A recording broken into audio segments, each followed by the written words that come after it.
Good. Call this meeting to order February 17th, 2026. Please stand and join us for the Pledge of Allegiance. Pledge of Allegiance.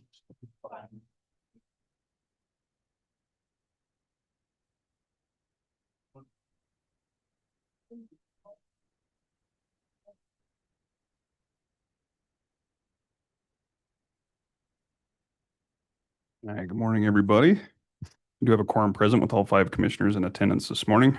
Commissioners, we do need to amend the agenda just briefly. Under executive session, we have the need for real estate, which was advertised, but we also need to add in an additional need to discuss potential litigation. So with that change, if there are no other questions in regards to that, I'd entertain a motion to approve the agenda as amended. So moved. Oh, Got a motion by Commissioner Richards. Got a second? second. Second by Commissioner Slaughter. Any discussion? Hearing none, all those in favor signify by saying aye. Aye. Aye. Opposed, nay. Motion's unanimous. First up under tab A this morning, we've got 2 budget amendments. First being Resolution 2602CL01 to transfer available funds from the Road and Bridge Pickup Truck Capital Project to the Facilities Custodial Cleaner Project. And joining us this morning is Accounting Specialist Rebecca Romero. Good morning. Good morning. Yes, this budget amendment is a reallocation between capital projects. The Facilities Custodial Capital Project for the floor scrubber is budgeted currently at $15,000, which allow for the purchase of a used unit and a 90-day warranty. However, updating the price shows the new floor scrubber is available at $16,500, which would include a 5-year warranty. So the additional $1,500 provides better long-term value and reduces the maintenance risk.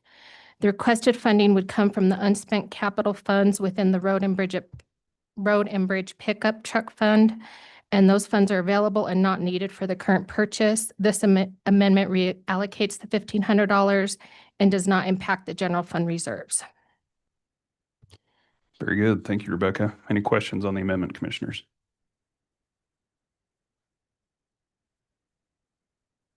If not, we do need to open this up for a public hearing. So at this time, if there's anyone in the audience or online that would like to speak to this particular resolution, now would be the appropriate time.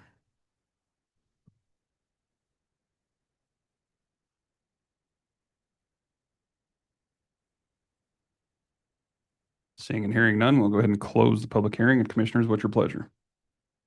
Mr. Chairman, Commissioner Tillman. I would make that motion to approve Resolution 2602CL01, a budget amendment, et cetera. Do you have a motion to approve Resolution 2602CL01 by Commissioner Tillman? Do we have a second? Second. Second by Commissioner Richards. Any discussion? Hearing none, all those in favor signify by saying aye. Aye. Aye. Aye. Opposed, nay. Motion's unanimous. Second item is Resolution 2602CL02, another budget amendment to transfer available funds from the Road and Bridge Pickup Truck Capital Project into a new capital project for the detention center. And I'll hand it back to Rebecca. Yes, this budget amendment is to establish a new capital project, which is required for safety improvements at the detention center for their railings. We are requesting to transfer available funds from the Road and Bridge Pickup Truck Capital Project, which has an available balance to cover the design and the permitting phase of the work. The amendment at this time only covers funds for the design and the evaluation portion. Construction costs will be addressed separately and included in a future capital project if needed. This transfer allows us to move forward using the existing capital funds without increasing the overall budget or impacting the general fund reserves. Very good. Thank you, Rebecca. Questions on this amendment, commissioners?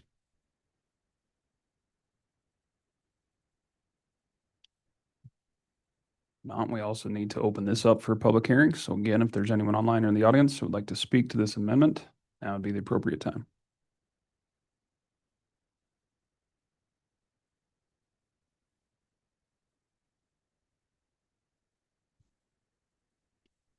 Seeing and hearing none, we'll go ahead and close the public hearing. And commissioners, what's your pleasure? Chairman, Commissioner Richards. move to approve Resolution 26-02-CL-02 budget amendment in the amount of $36,070. You have a motion to approve the resolution by Commissioner Richards. Do we have a second? Second. Second by Commissioner Slaughter. Any discussion? Hearing none, all those in favor signify by saying aye. Aye. Aye. Opposed, nay. Motion's unanimous. Thanks, Rebecca. Thank you. Appreciate it. That's going to move us right along to tab B for a public hearing on the Planning and Zoning Department. The first item is a request to re-advertise the language amendment to the 2015 zoning resolution 2512 PZ01, sections 3J1, 5F, 19E, and 21. And at this time, we'll hand it over to Sweetwater County Planner Cassidy Brown. Good morning. Good morning and thank you, Mr. Chair.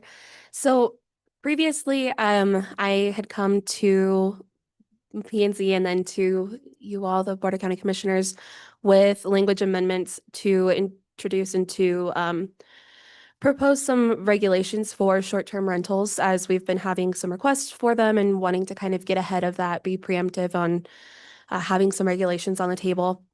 As we've gone through this process, we've had quite a few comments come in and some meetings with different residents where I would really like to have a chance to take what I've proposed back through P&Z and do some amendments to address the issues that they've brought up.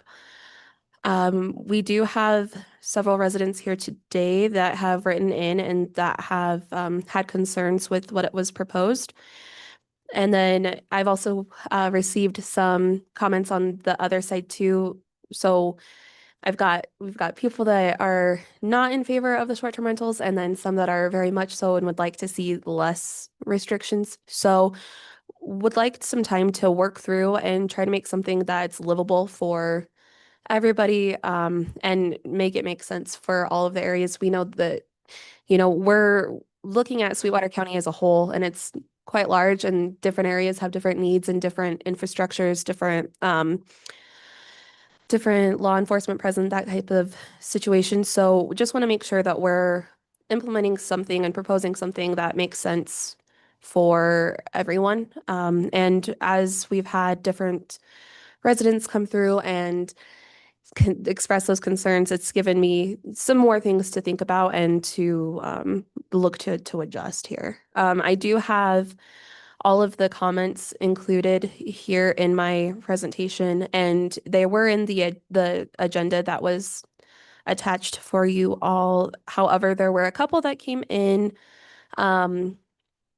just in the last couple of days after the agenda was closed and sent out. So I've also got them here. Let's see, there were three, I think. So one that you have not seen previously was from Kim Brown and stated that the short-term rental regulations seem to be quite encumbering, especially for rural areas that are doing it for seasonal hunting or vacation rental income. And then also brought up issues with the distance that I had proposed for allowing short-term rentals around schools, and stating that he's not heard of any problems in the Farson area for short-term rentals. So that's kind of where the divide is.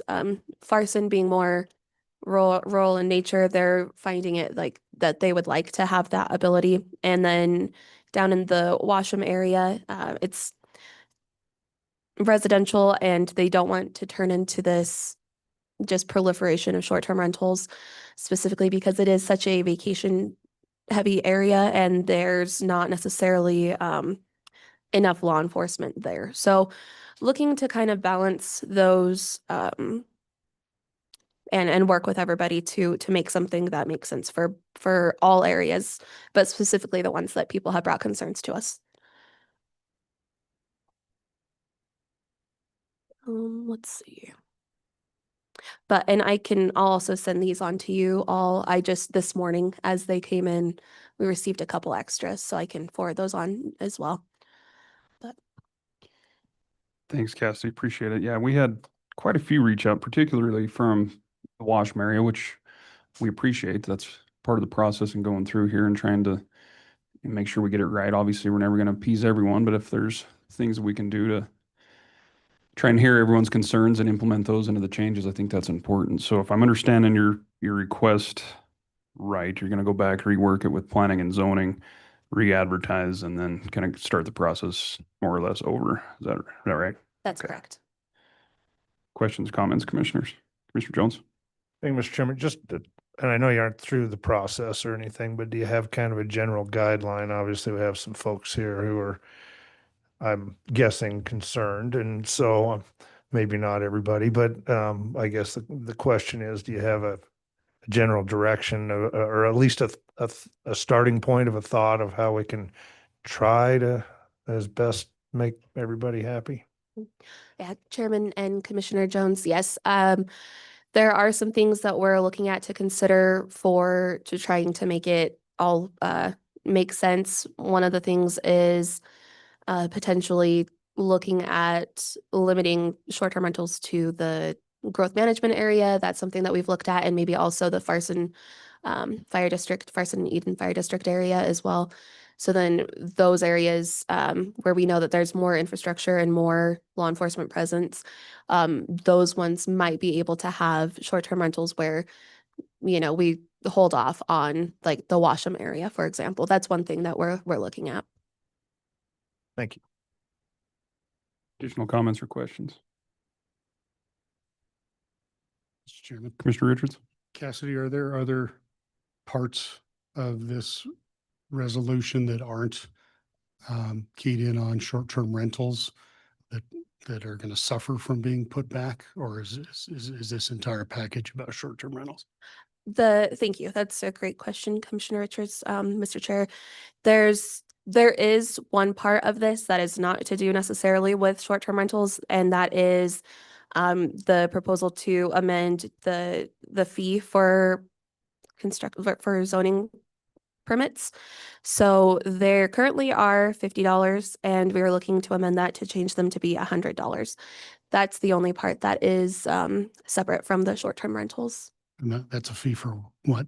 for a zoning permit. So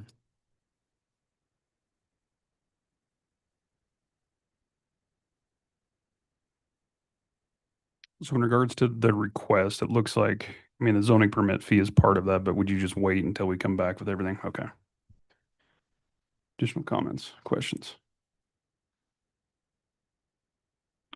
So it sounds like, I mean, obviously we've got some in attendance today, but we're going to go back to the drawing board and work through some of these, more or less start the process over. So I apologize if you came hoping to speak. We have been receiving your letters. I think most of us have been trying to respond and let you know that. But it sounds like this is probably needed. So I appreciate staff taking that on along with Planning and Zoning Commission to see if we can make some changes to help out with a lot of the concerns that you've brought to our attention. So thank you for that. There's a lot of times we make decisions and hear about them after the fact. So it's much easier to address them during the process. So Yeah, can I also just add, so we very much appreciate everybody's time and for speaking up and helping with this, because it's how we make sure that we're making regulations that make sense and that are appropriate. And also we'll stay in contact with you all, and of course with you all as well, to as we go through this process. And it may be a bit of a lengthy process. We might not be ready and for a couple months here. yeah, and on that, is this part of the 45 days with the notice and all? Okay, so Mhm. that'll kick off the timelines to start over. Okay. Correct. Additional comments or questions, commissioners? Mr. Jones? Thank you, Mr. Chairman. I'd just like to thank you all for reaching out to us as well. This is how the process works. This is how the system is designed, and I think there was a lot of work into the original plan with no ill intentions, and sometimes what looks good on paper doesn't look good in your lives. So we need to know that. And so just appreciate you reaching out to us.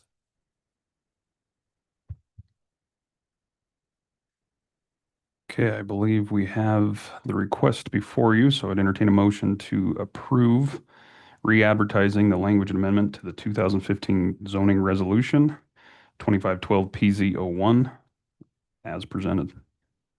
So moved. Motion by Commissioner Slaughter. Do we have a second? Second. Second by Commissioner Jones. Further discussion. Mr. Chairman, Commissioner Richards. do we, just for the sake of process, need to open this up to public comment before we vote on it?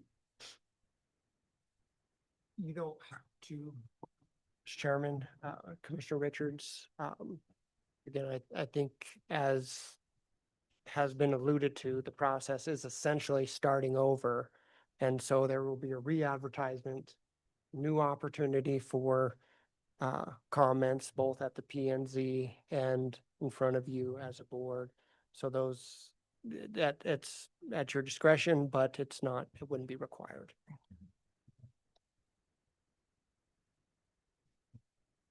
Any further discussion? Any desire for public comment?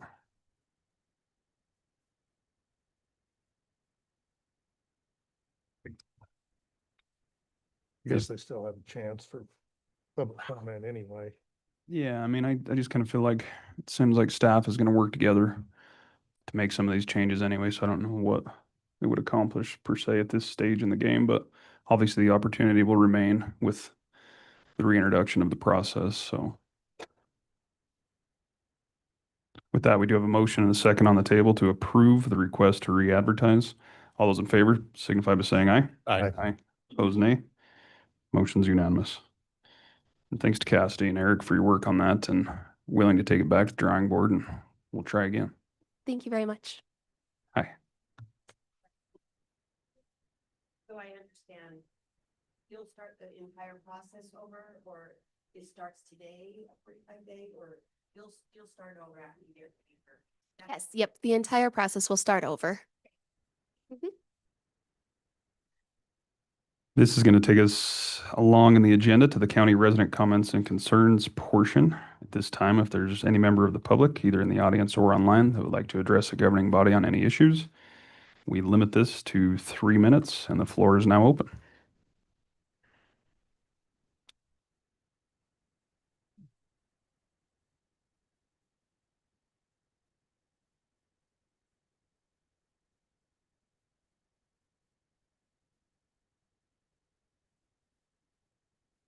Seeing and hearing none, we'll go ahead and close the county resident comments and concerns portion of the agenda.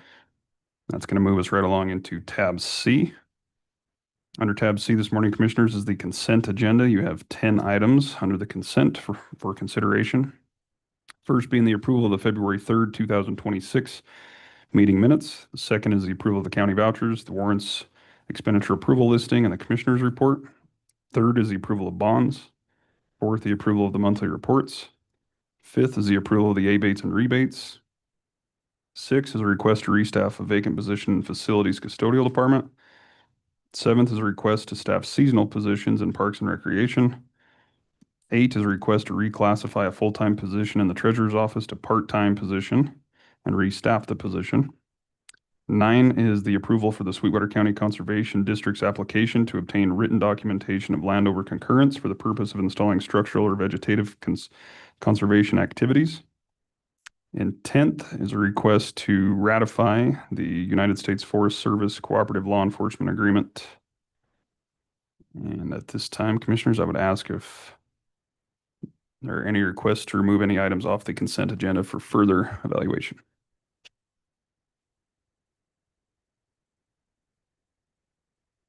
If not, we did have one minor error that was brought to our attention under the expenditure approval listing in item number 2.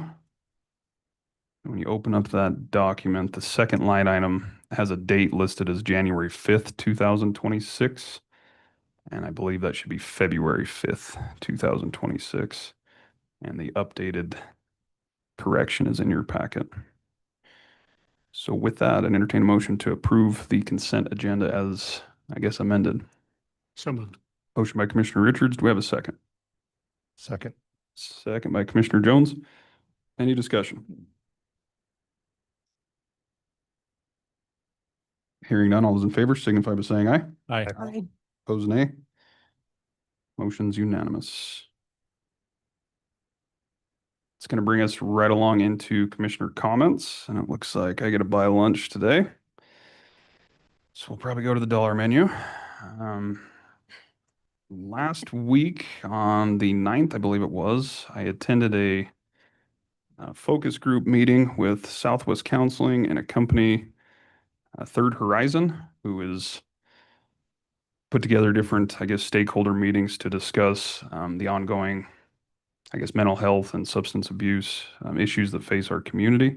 So I had various people in attendance for that and shared some of the perspective from the county in regards to the challenges before us with mental health and substance use. So I appreciate being involved in that. We also had a meeting with the opioid committee and heard another update on the findings from their report. They will be coming before us, I believe, next month in one of the two meetings to give an update before you all. And then after that, we will try and make a plan to, I guess, start implementing some of the different funding. I guess hopefully it lines up with budget is what we were hoping for, and start addressing some of those funds and put them to work in the community. So appreciate everyone's effort on that. That afternoon, I met with Eric and Jean and a constituent in regards to some land use and zoning issues. Appreciate their assistance with that. And other than that, it was mainly a trip to Cheyenne for the legislative session last week, which I found to be beneficial. Kind of an odd year in that weren't as many bills given the budget year, and a lot of the introductory to others not passing. And so the bill review side of things with the WCCA was a little bit light, but the presentations were good. And as always, the trip to the Capitol was beneficial. And I was a little bit moved by some of the presentations that were brought in on Friday, the final day we were there. We heard an update from Pacific Corp in regards to some of the different happenings with their operations. I learned in that presentation that 48% of their portfolio is for wind energy, which is kind of an interesting aspect to the recent news that President Trump has released. But in regards to that, it helped us describe some of the ongoing issues we've got with our grid and reliability and lack of being able to move some of these projects forward, which I'll get into here in a minute. But we also heard a presentation from the Storage Frontier on battery systems with a couple individuals, one from the Idaho National Laboratory and the other from Next Era Energy. Large discussion in regards to the opportunities behind battery storage systems and how they can benefit the community, which I'm not sure why we're not taking full advantage of that in Sweetwater County. It was a very interesting presentation from my perspective in that, it doesn't necessarily have to be at a mine or at a plant, or, it can be at a subservice station, in municipal limits like we have.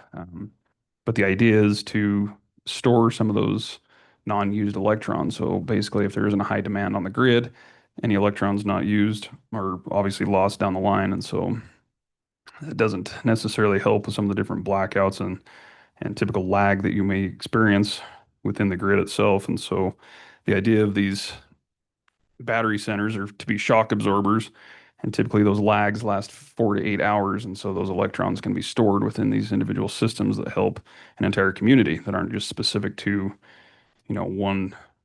one use more or less. And the idea of the lithium ion phosphate and, how that relates to the push for EV and all the electric vehicles.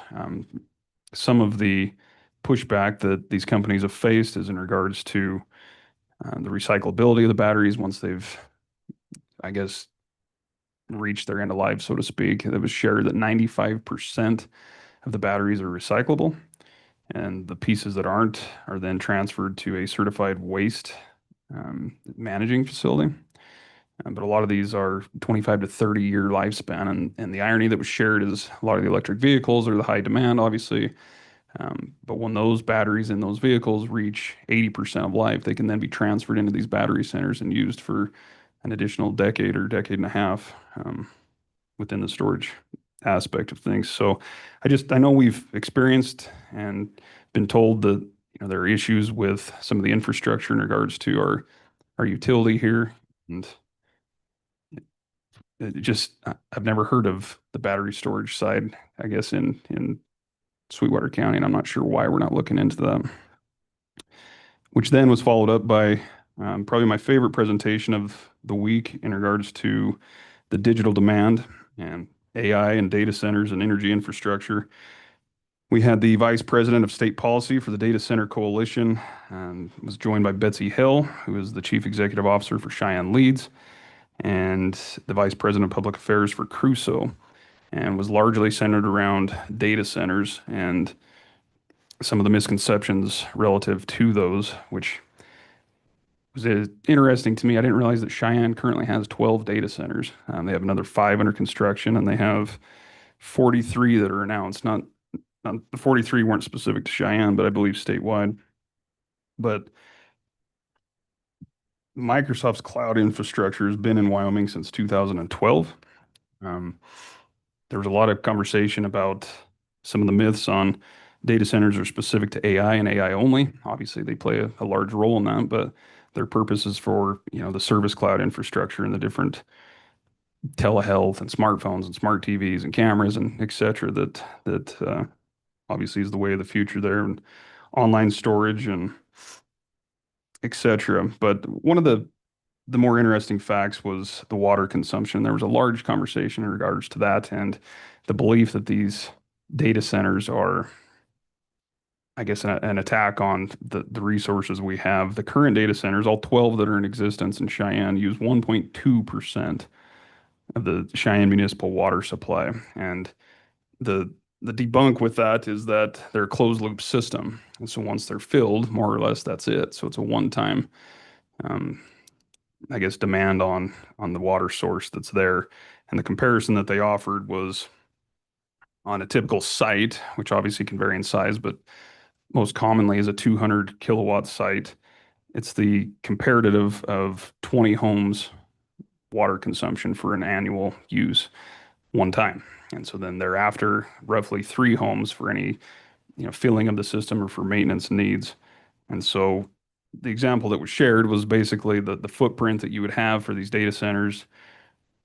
If you developed that for home development, residential, parcels, you would have hundreds of homes consuming much higher demand than what these data centers are. And the other comparison was they're using far less water than your local golf course produces. So I found that a little bit interesting. But the biggest piece was in regards to the public utility, and what they're doing in Cheyenne is through a couple different options and partnerships. They've got partnerships with Tallgrass to supply the natural gas to produce the power for their individual data center before the meter.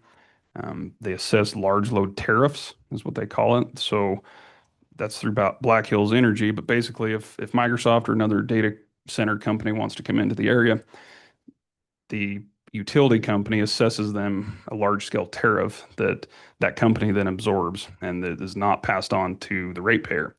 Here in Sweetwater, it's the exact opposite. So any improvements that are made through Rocky Mountain Power are then passed on to the ratepayers.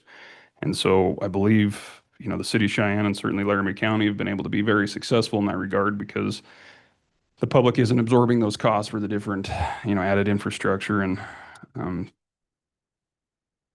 each data center, as they've opened in Cheyenne, has been a minimum of $1 million in revenue to the individual city.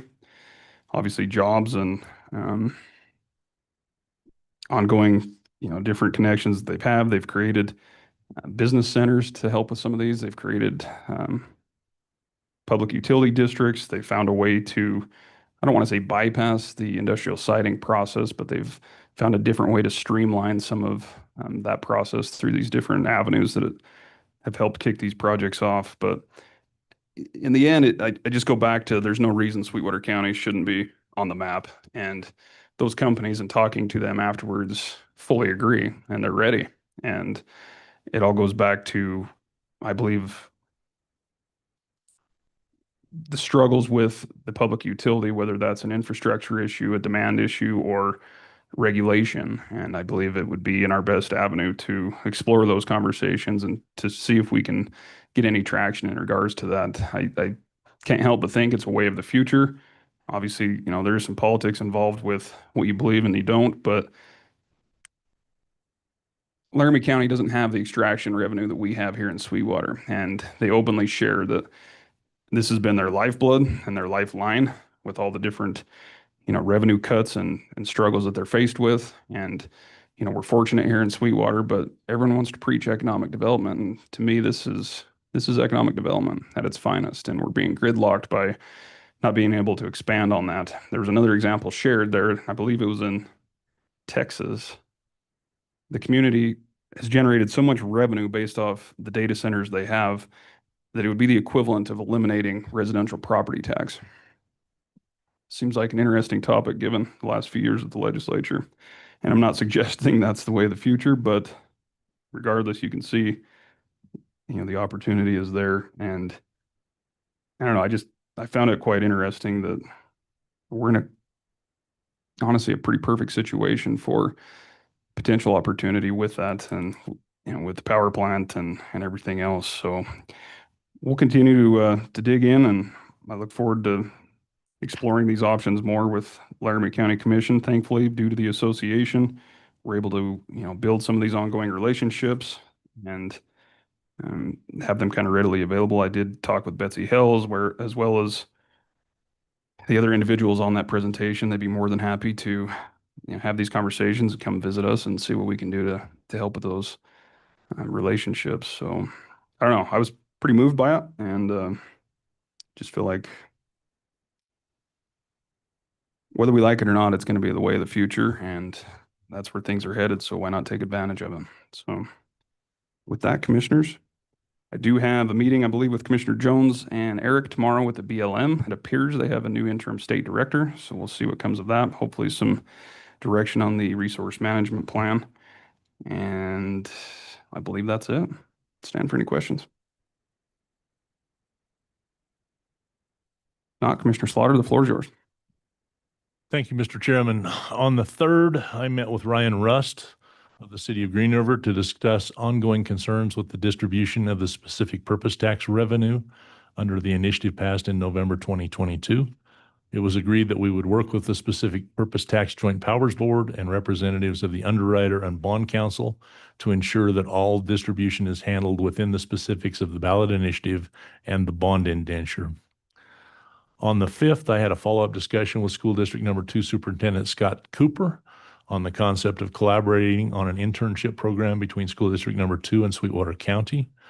The partnership would fit well with the work-based learning program that is currently a part of Green River High School curriculum. Superintendent Cooper had previously met with members of his staff, Southwest Manufacturing Partnership Representative Joe Olivas, and County HR Director Gary McLean to present the concept. We will continue to work to find areas within the county that may be a good fit for the internship program and look for other opportunities to expand the program with other entities. That night, I was unable to attend the Farson Town Hall meeting as I attended my first meeting with the Greenbelt Task Force. Chairman John Freeman detailed his meeting with the County Commission on February 3rd. Updates were given on the trail system, goal setting for 2026, new fencing projects, and the tree board presented a proposal for their activities in 2026. A decision was made to become a member of the American Trails webinar series. They then promoted the Western Trails Conference that will be held in Rock Springs in May. On the 6th, I attended the federal partners meeting. I will let Commissioner Richards elaborate on the specifics of that as he led that meeting.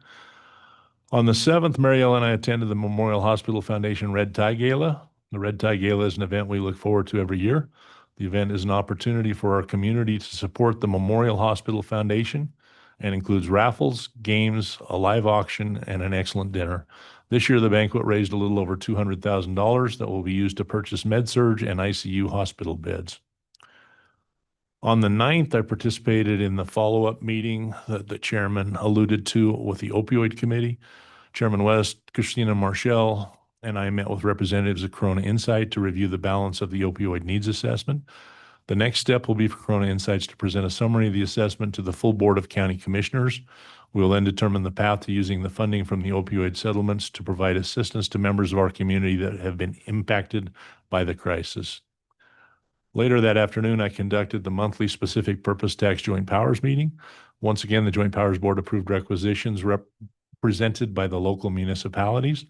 The monthly sales tax distribution this month was $1,570,775.81, which is still slightly ahead of our monthly projection.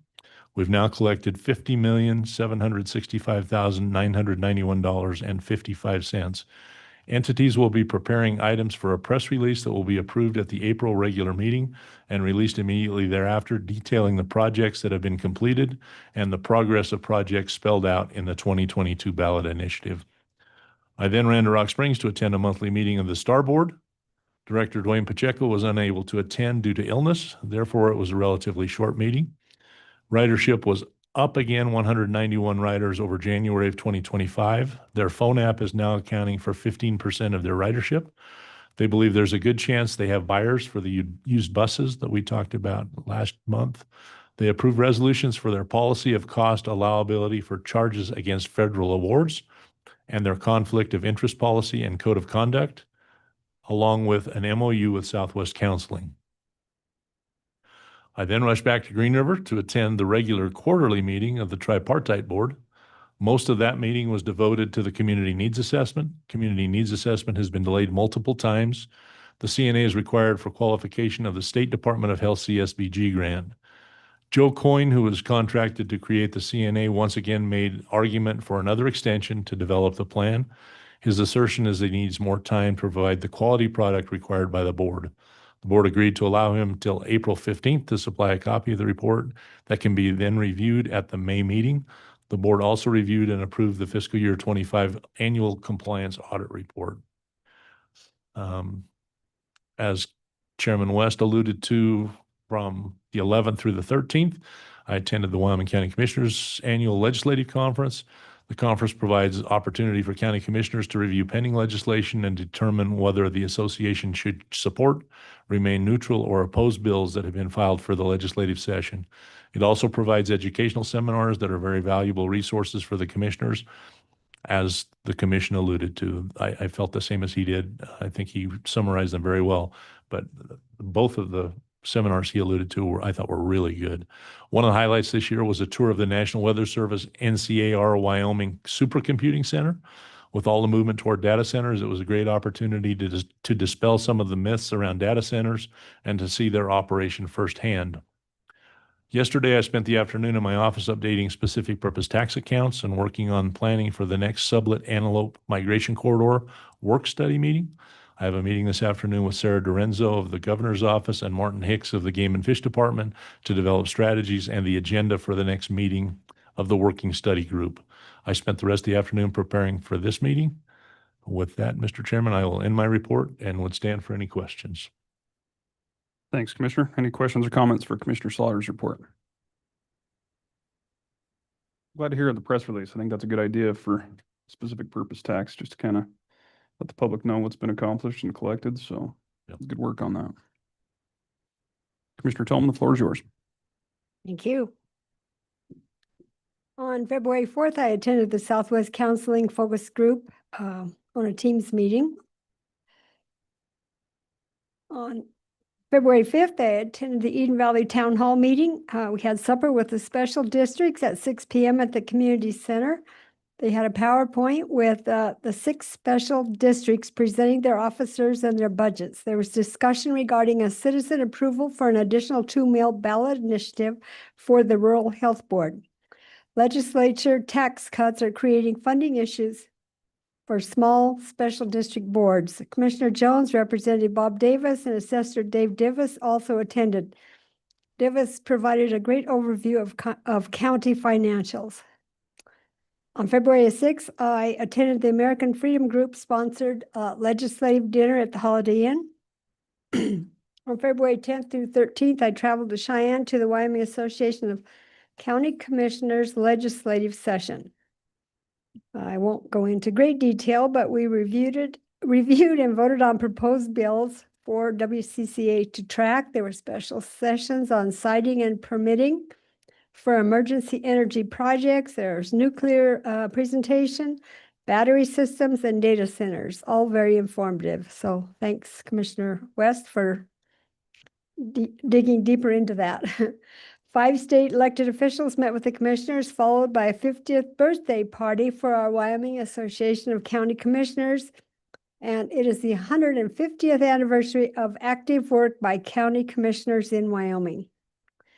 Then we toured the NCAR, the National Center for Atmospheric Research, their supercomputing center west of Cheyenne, involved in weather and climate change research. Upcoming, I have a library board to meet tonight at 6 in Rock Springs. On the 19th, Thursday, we have the Coalition of Local Governments in Lyman. And I did send an email to the BLM High Desert District, Frank Keeler, asking for a status on the Rock Springs RMP, and he replied that it is in the hands of the state office for the next 2 to 3 weeks. There will be a cooperator meeting for local governments probably in April. The 23rd, Sweetwater Combined Communications Joint Powers Board, 2:30 at the Sheriff's Training Room. The 26th is the Golden Hour Senior Center Board Meeting, 9 a.m. Thursday, new time for their board meetings. On the 27th, I will travel to Cheyenne again for the Governor's Art Award for the Rock Springs Fine Arts Center. It will be at Little America in Cheyenne. I will do that as my duties for the liaison to the libraries. Thank you. Thanks, Commissioner Tillman. Questions or comments for Commissioner Tillman's report? Commissioner Richards, the floor is yours. Thank you, Mr. Chairman. Good morning, Commissioners.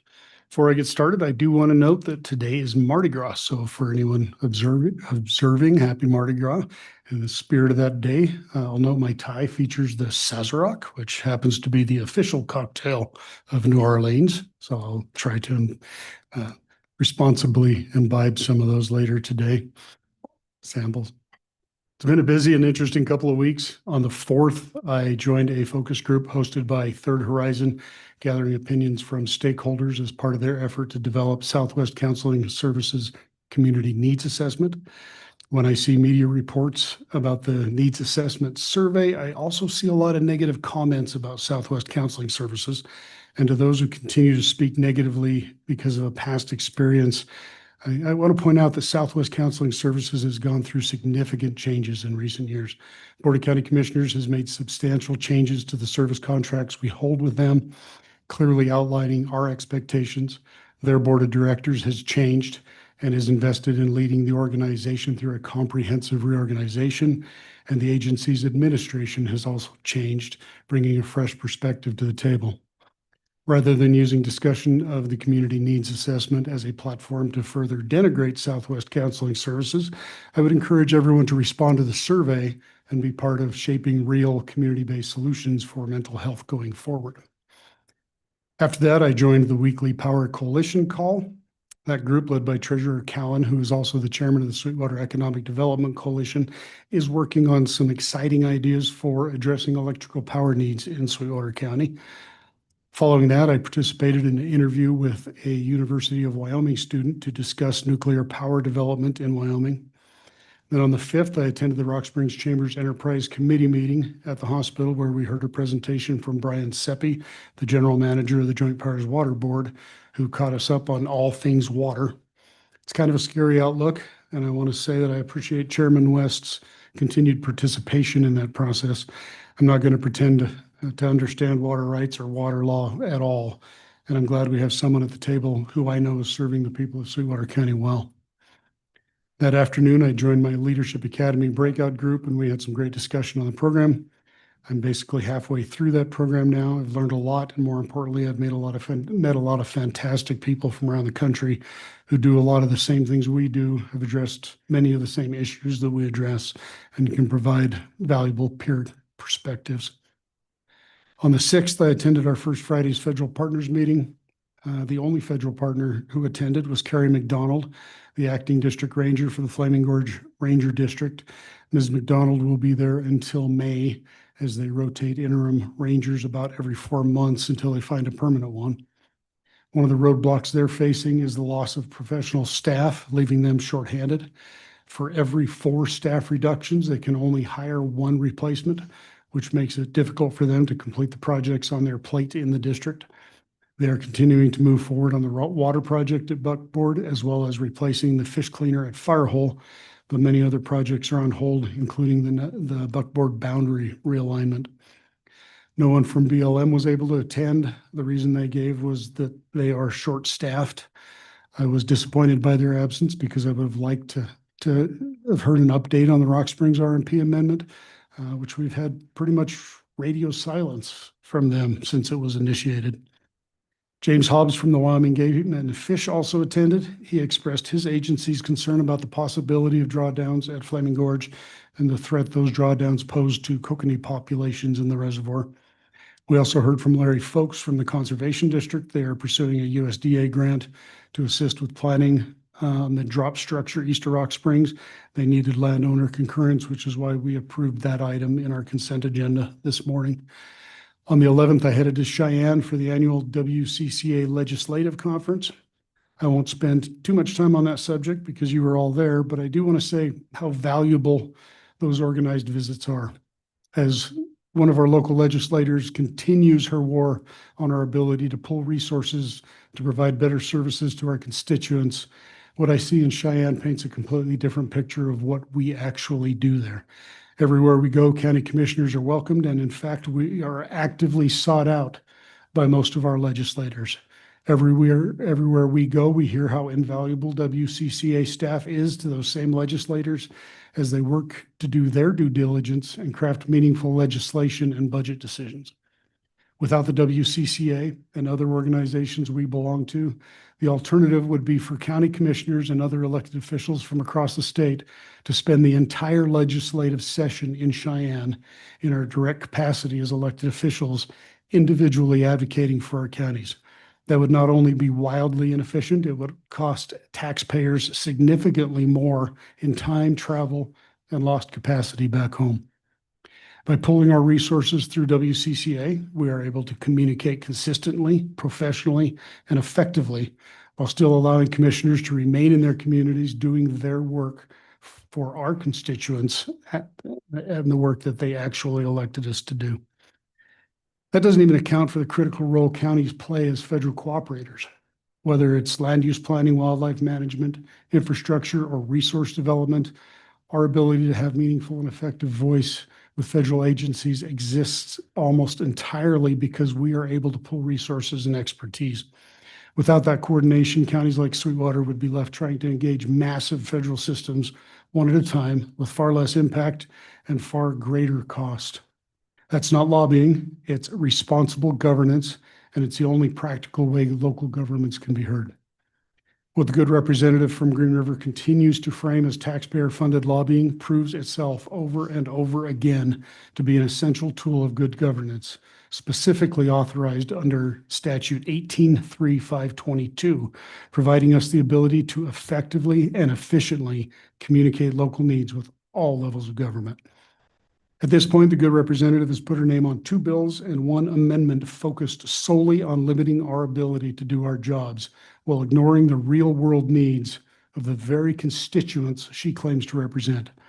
It's an interesting prioritization, particularly at a time when questions about legislative conduct and public trust are already circulating. I especially want to extend a heartfelt thank you to the legislators who continue to engage with us, ask us questions, and answer ours. I appreciate all of you.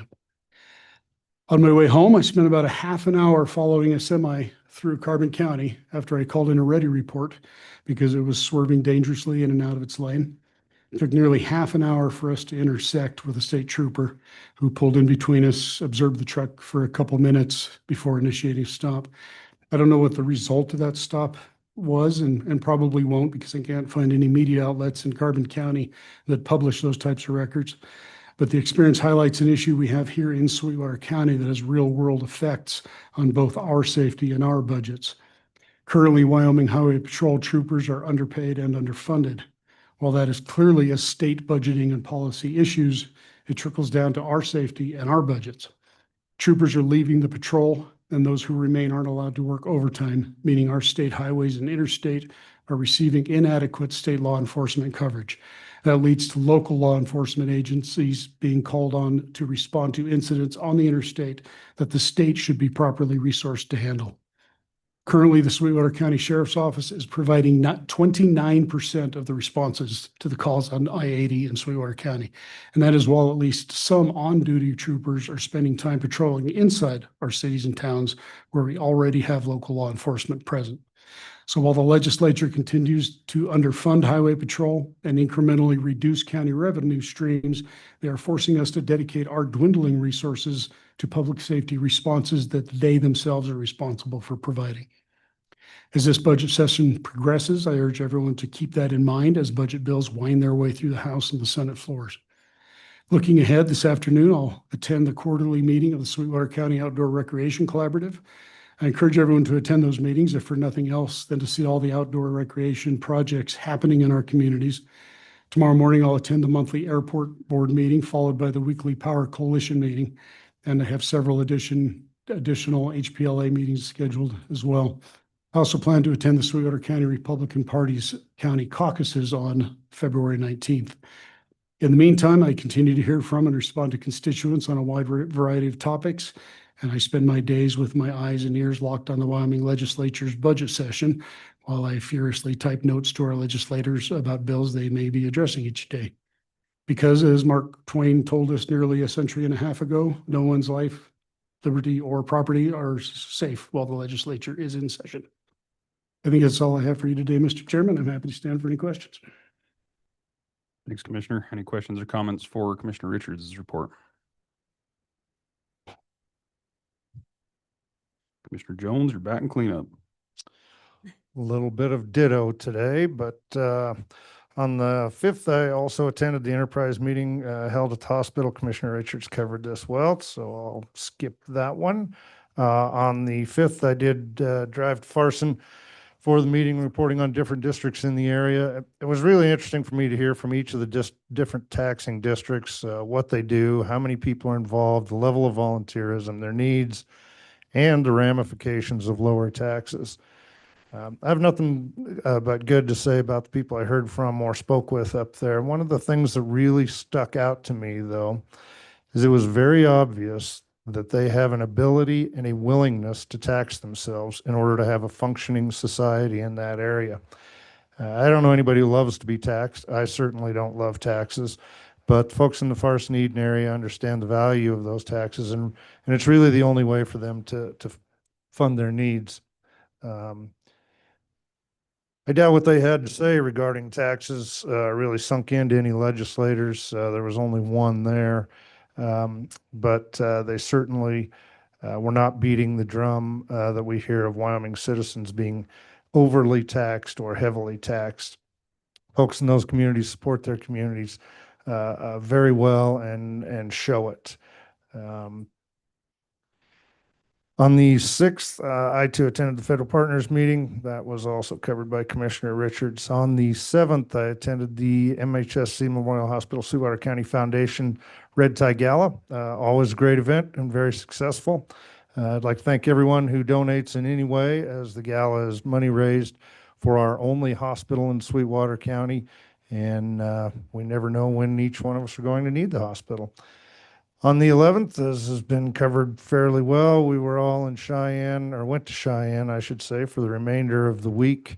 This is a very, very valuable trip with first session on Wednesday afternoon surrounding conflict and de-escalating situations.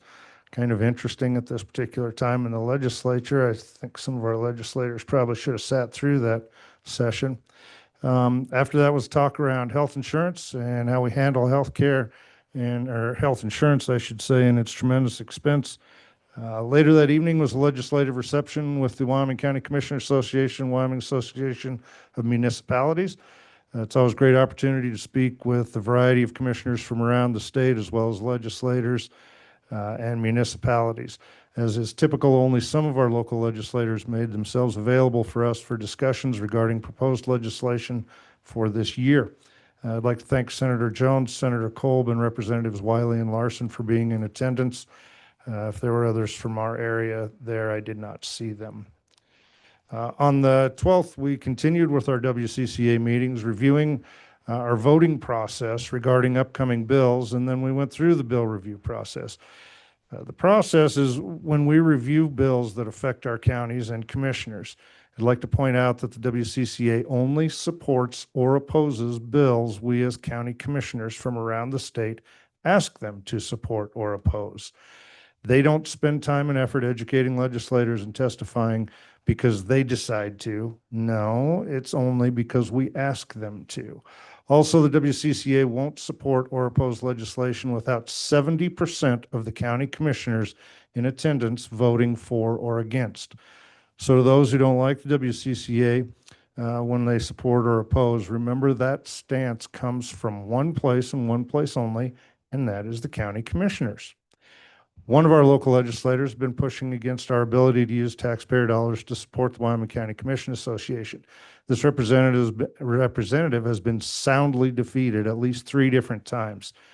I guess I'd call that a mandate. These dollars we use are very well spent and benefit each and every commissioner across the state, which in turn benefits our constituents. The desire for centralized government, the hoarding of money and power in Cheyenne, is mind-boggling from a group that claims to be for freedom. Later that afternoon, we went to the Capitol. We heard remarks from Governor Gordon, Secretary of State Gray, State Auditor Racinas, State Superintendent of Public Instruction Degenfelder, State Treasurer Meyer. We also heard from our DC delegation, both via video and in person while we were there. Additionally, I was able to spend a little time observing the Wyoming House and Senate while they were gavelled in. Also that evening, we had dinner with Uintah, Lincoln, Sublette, and Sweetwater counties and some of the legislators that were gavelled out that day. Some of them were still in session. That dinner is an opportunity for us to have some time to hear from the legislators and ask questions. On the 13th, we again continued our WCCA meetings and heard presentations on siting and permitting, renewable and nuclear. Has been said before. I won't go into any more details on that. And I actually had to miss some of that morning session because Senate President Bo Beitman made some time to meet with myself and Senator Jones to discuss the Rock Springs BLM RMP. So I'd like to thank President Beitman for his time and willingness to work with us and work for Sweetwater County. I also attended the tour for the NCAR Wyoming supercomputing system. This, along with when I went to the INL, is something that I wasn't familiar with, wasn't neither in favor or opposed to, but I'm a firm believer that if we are going to take a stand on something, we should be informed and educated, and that comes in part by touring these facilities and actually seeing it and asking questions, not just hopping online and pulling a few blurbs out that support what you want to think. One of the biggest things that's been mentioned, our issue of not having enough power here in Sweetwater County. Pacific Power is almost single-handedly stifling growth in our county, so we really need them to get in the game. All in all, though, the trip to Cheyenne and the meetings are extremely valuable and needed. I can't thank the WCCA enough for putting everything together, all with the idea that sharing information makes us all better commissioners, which only benefits all of our constituents. Now, I do feel it's worthwhile to speak briefly about the legislature currently in session. I will say, as a Sweetwater County citizen and a commissioner, yes, I can do both at the same time, I'm terribly embarrassed by how some of our local legislators have acted recently regarding money received on the House floor. I think it's fair to say that most of us don't know all of the rules set forth at the Capitol, so it's entirely possible a non-legislative person could show up and make some mistakes by simply being unaware of how things work. Legislators, on the other hand, receive training on how things work, including the do's and don'ts, and in particular, ethics. I was completely embarrassed to see pictures of 2 of our local House members gleefully accepting checks on the House floor. As so many across the state have posted or was said by a variety of legislators, this is an absolute stain on Wyoming, the legislature, and actually our county as well. It's interesting to me they seem to think they can get on their high horse, have a need to hoard all the power and money in Cheyenne, and at the same time act like they did last week. Making statements such as, I don't know what was handed to me a little over a day ago, or acting like it's not a big deal and calling it an investigation or something. The actions of these people are what give good politicians a horrible name. I can say without fail, the 5 of us, while imperfect, would never be involved in activities that took place in Cheyenne.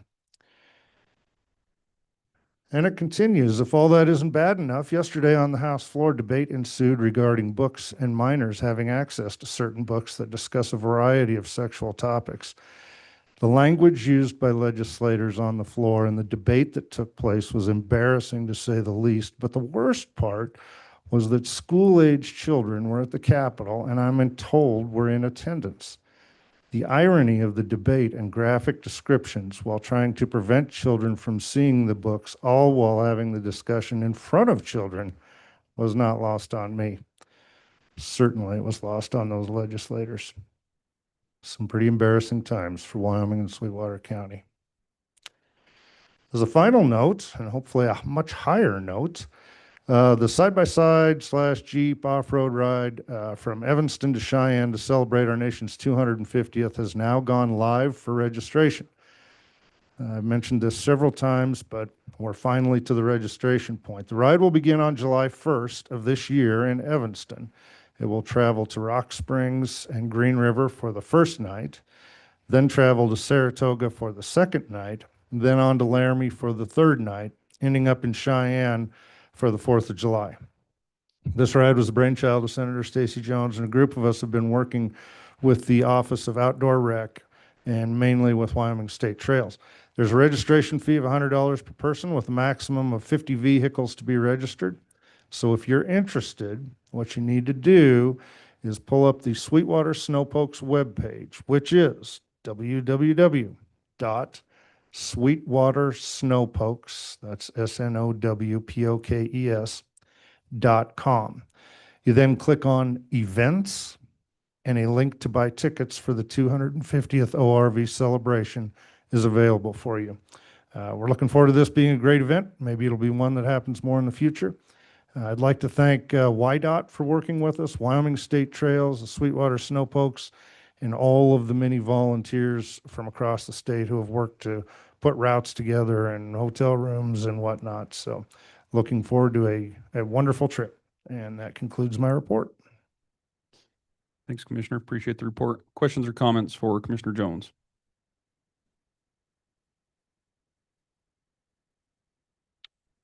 If not, nice work, Commissioners. I failed to mention, Commissioner Jones touched on it, but we did host the legislative dinner with the 4 counties, which has been kind of an ongoing tradition down in Cheyenne, typically hosted by Lincoln County. We decided to share some of that burden, and so it was Sweetwater's turn to host this year on Thursday night, and Sally did a tremendous job putting that together for us, so I gave her a shout out there, but obviously she wasn't there, but I just want to say thank you for your assistance with that. It went off without a hitch, with the exception of those legislators that couldn't attend simply because they were still in session, but definitely great opportunity to visit with the legislators there and some of the neighboring counties. Always appreciate those opportunities to network. So we put Sublette County on notice for next year, but it's always a highlight of the trip. So thanks very much, Sally.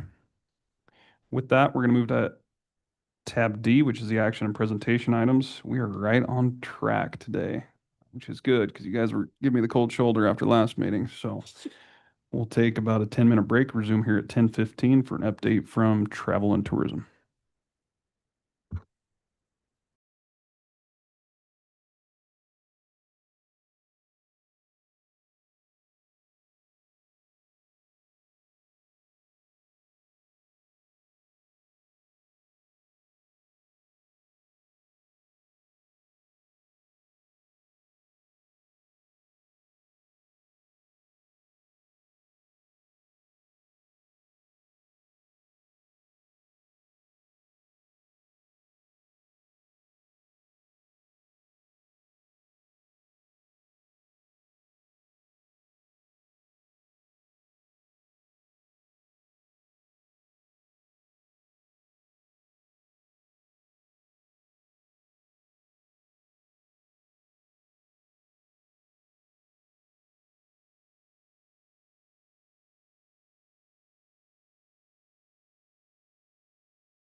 sale of one of the buildings.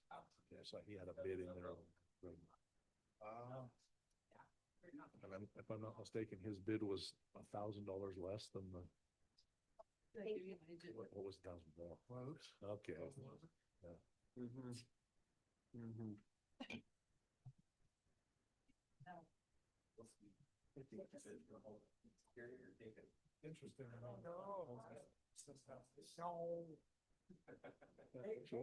They know we're not, everybody pretty much agrees we're not.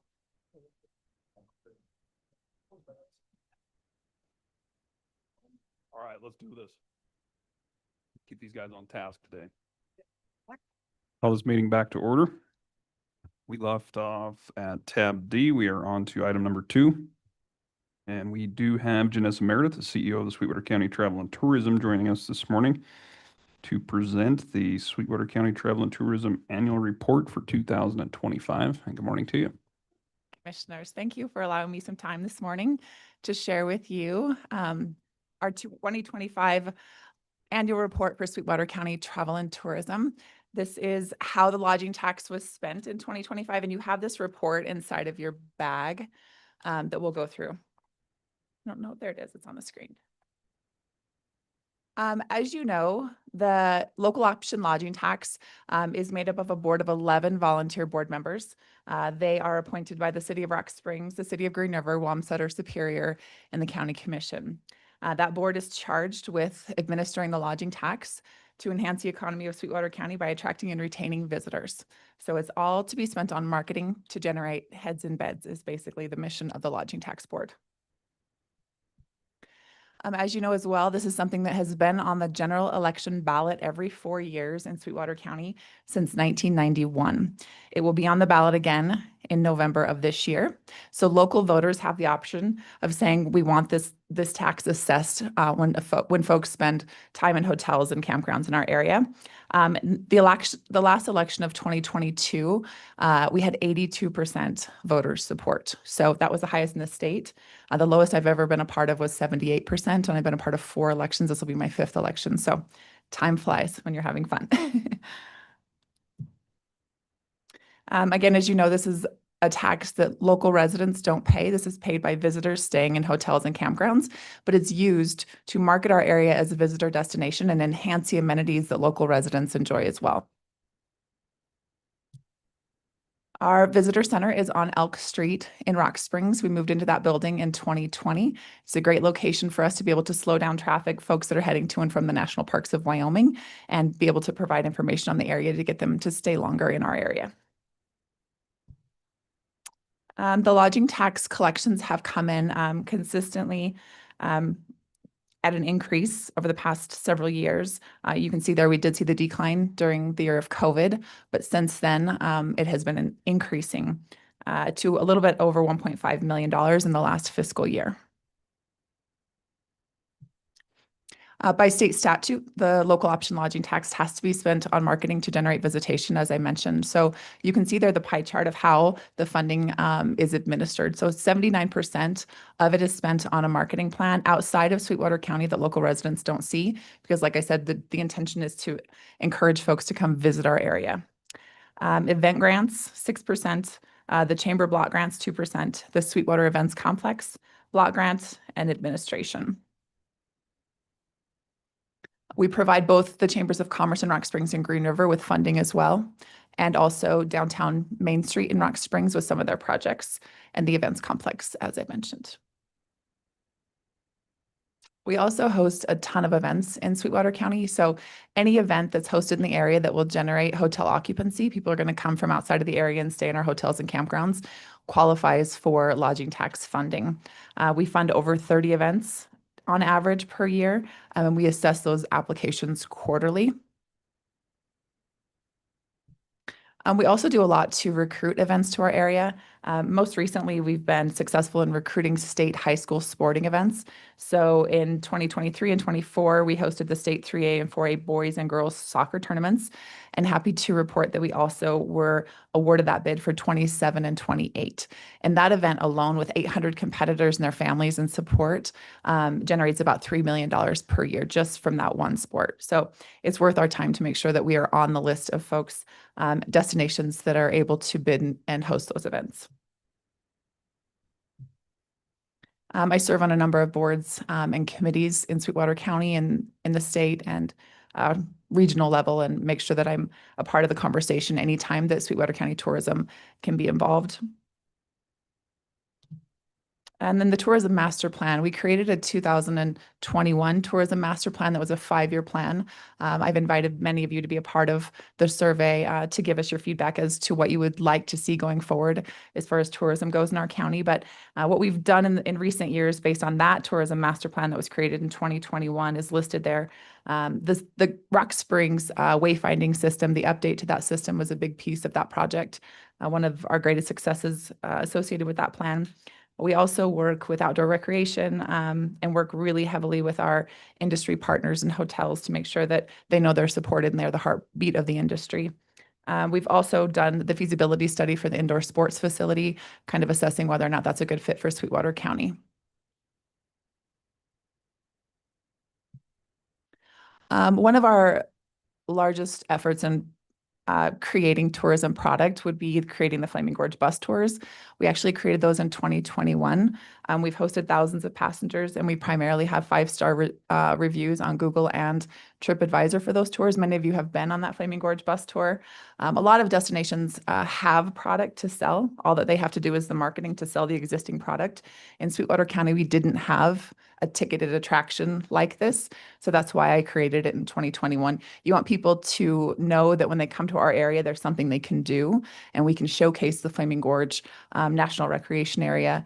It's something that's dependable. There's paved roads. We know it's not like a wild horse and not going to show up for us. So I'm really proud of how that tour has come together over the past several years. The same concept applies to sandboarding.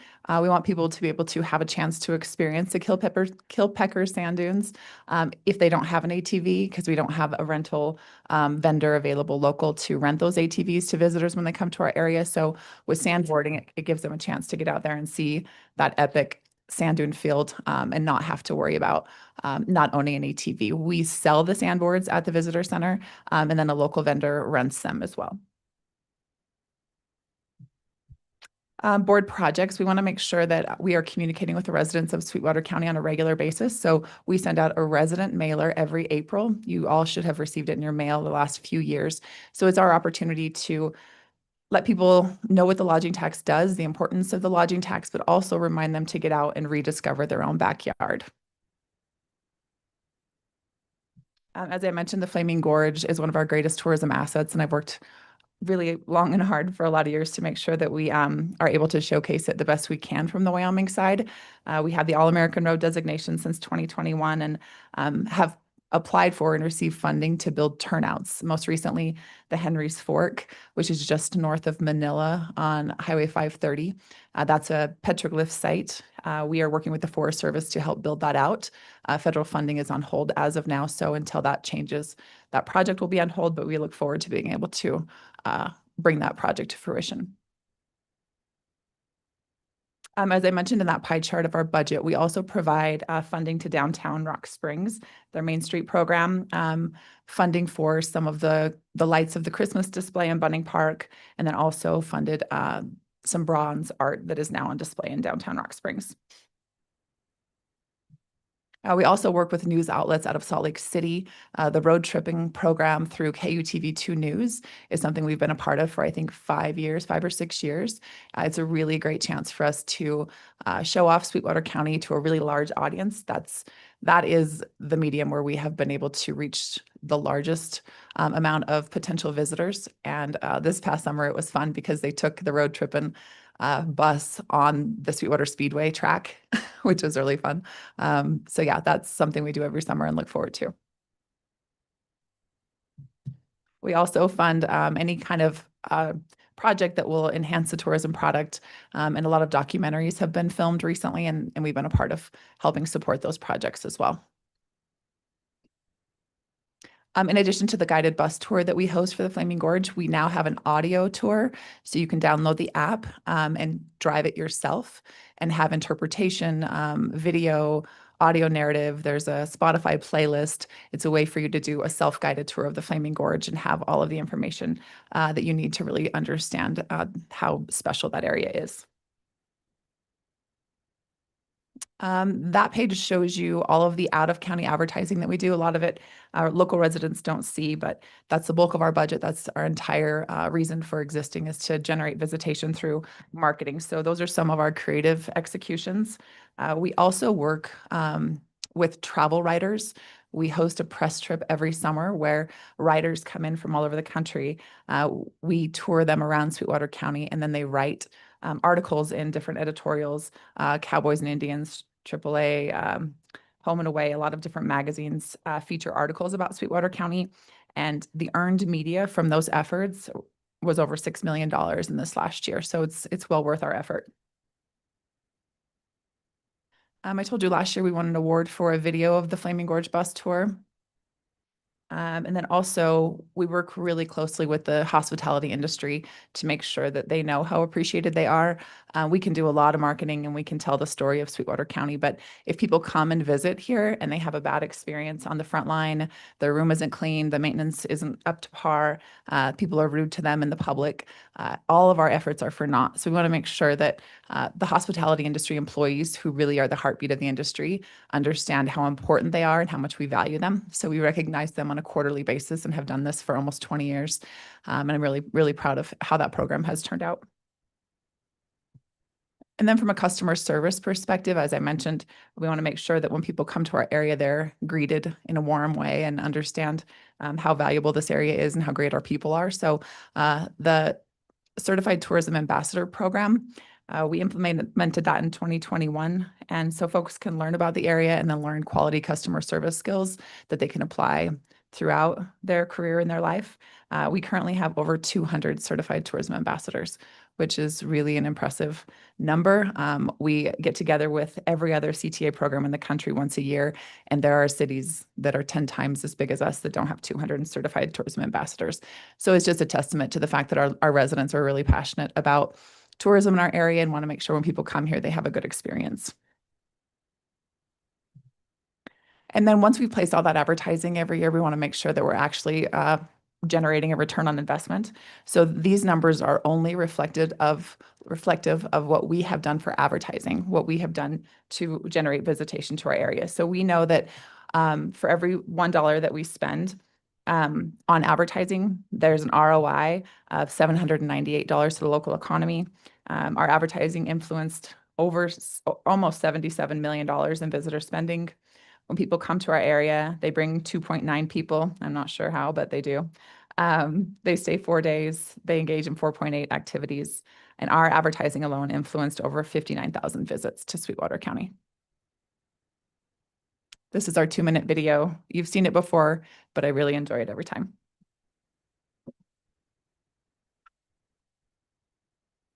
In Southwest Wyoming, adventure is waiting. This is how we explore it in Sweetwater County. Discover classic Western towns like Rock Springs, where vibrant art meets natural history. Visit Green River, where the water kisses rock in an outdoor adventure haven. Make the drive and tee off your journey while surrounded by breathtaking landscape. Let your spirit run wild through the Flaming Gorge National Recreation Area. And discover endless high desert hidden gems. Spark your senses among rare singing sand dunes.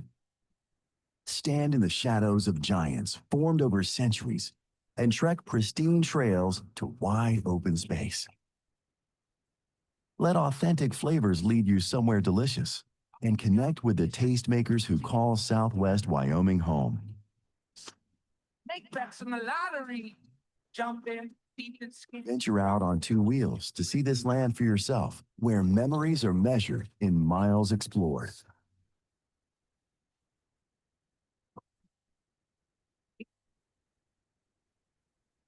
Gather with the ones you love beneath the bright lights at unforgettable events.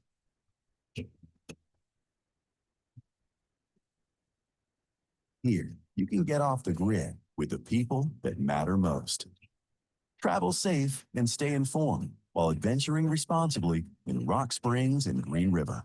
Plan your adventure at explorewy.com. Sorry, I really love that. I get like captivated by it. We've had that for about 3 years. So we will actually be doing a new video shoot this summer. So that's the last time you'll see that video. We'll have all new content to be able to make new videos coming soon. Going forward, just wanted to inform you that we are creating a history app in recognition of the American 250 celebration this summer. So that app will feature all of the historic sites in Sweetwater County. It'll be kind of gamified where folks can check in at each location and then come to our visitor center and get a t-shirt. So we are creating that in conjunction and look forward to having a history app going forward. So once this year is passed, we will still promote that history app. Thank you very much for your time. I really appreciate it. And I would stand for any questions if you had them. Thanks, Janice. Appreciate you coming over to visit us and update us on all the good things happening with travel and tourism. Question or comments, commissioners? Commissioner Jones. Thank you, Mr. Chairman. Thank you, Janessa. I think it's worthwhile to highlight some of the grants that you all give out. I know we've received a couple of years worth of grants with the State Snowmobile Association when we have our convention here, and it's just proof of how the money multiplies itself. I mean, with what the funds that you allowed us, we made a pretty spectacular event for one that travels around the state every year. We've held it here twice, and people keep asking when it's coming back here. So I think it just is proof of that what you're doing pays off, and so I want to thank you for some of those things. Absolutely. Thank you for wanting to host those events. We really depend on local groups wanting to bid to host events in our area and be able to put them together in a way that really showcases our area. So thank you for the work that your group does. Without that, these funds can't go as far for sure.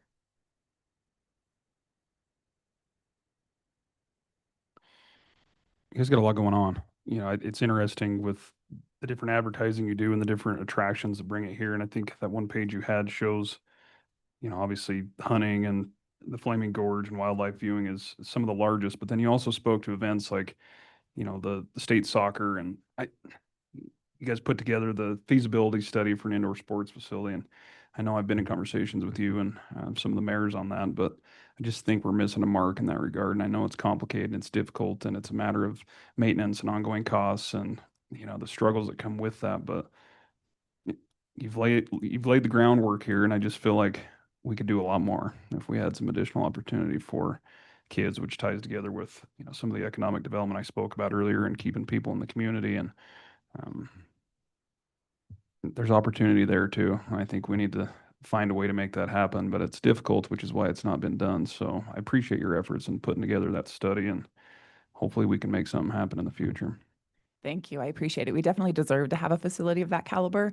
Our residents deserve that. Our youth deserve that. And if we can find a path forward, I am ready to go to work. So just keep me posted on any ideas you might have. Sounds good. Any Thank other you very comments? Thanks again for coming over as always, and having another busy summer. Yes. Be here before we know it. Yes. Thanks. That'll move us to item number 3, commissioners, which is the 2025 year in review from the Sweetwater County Events Complex. And joining us this morning is Events Complex Director Candy Pendleton. Good morning. Good morning. Give me just a second.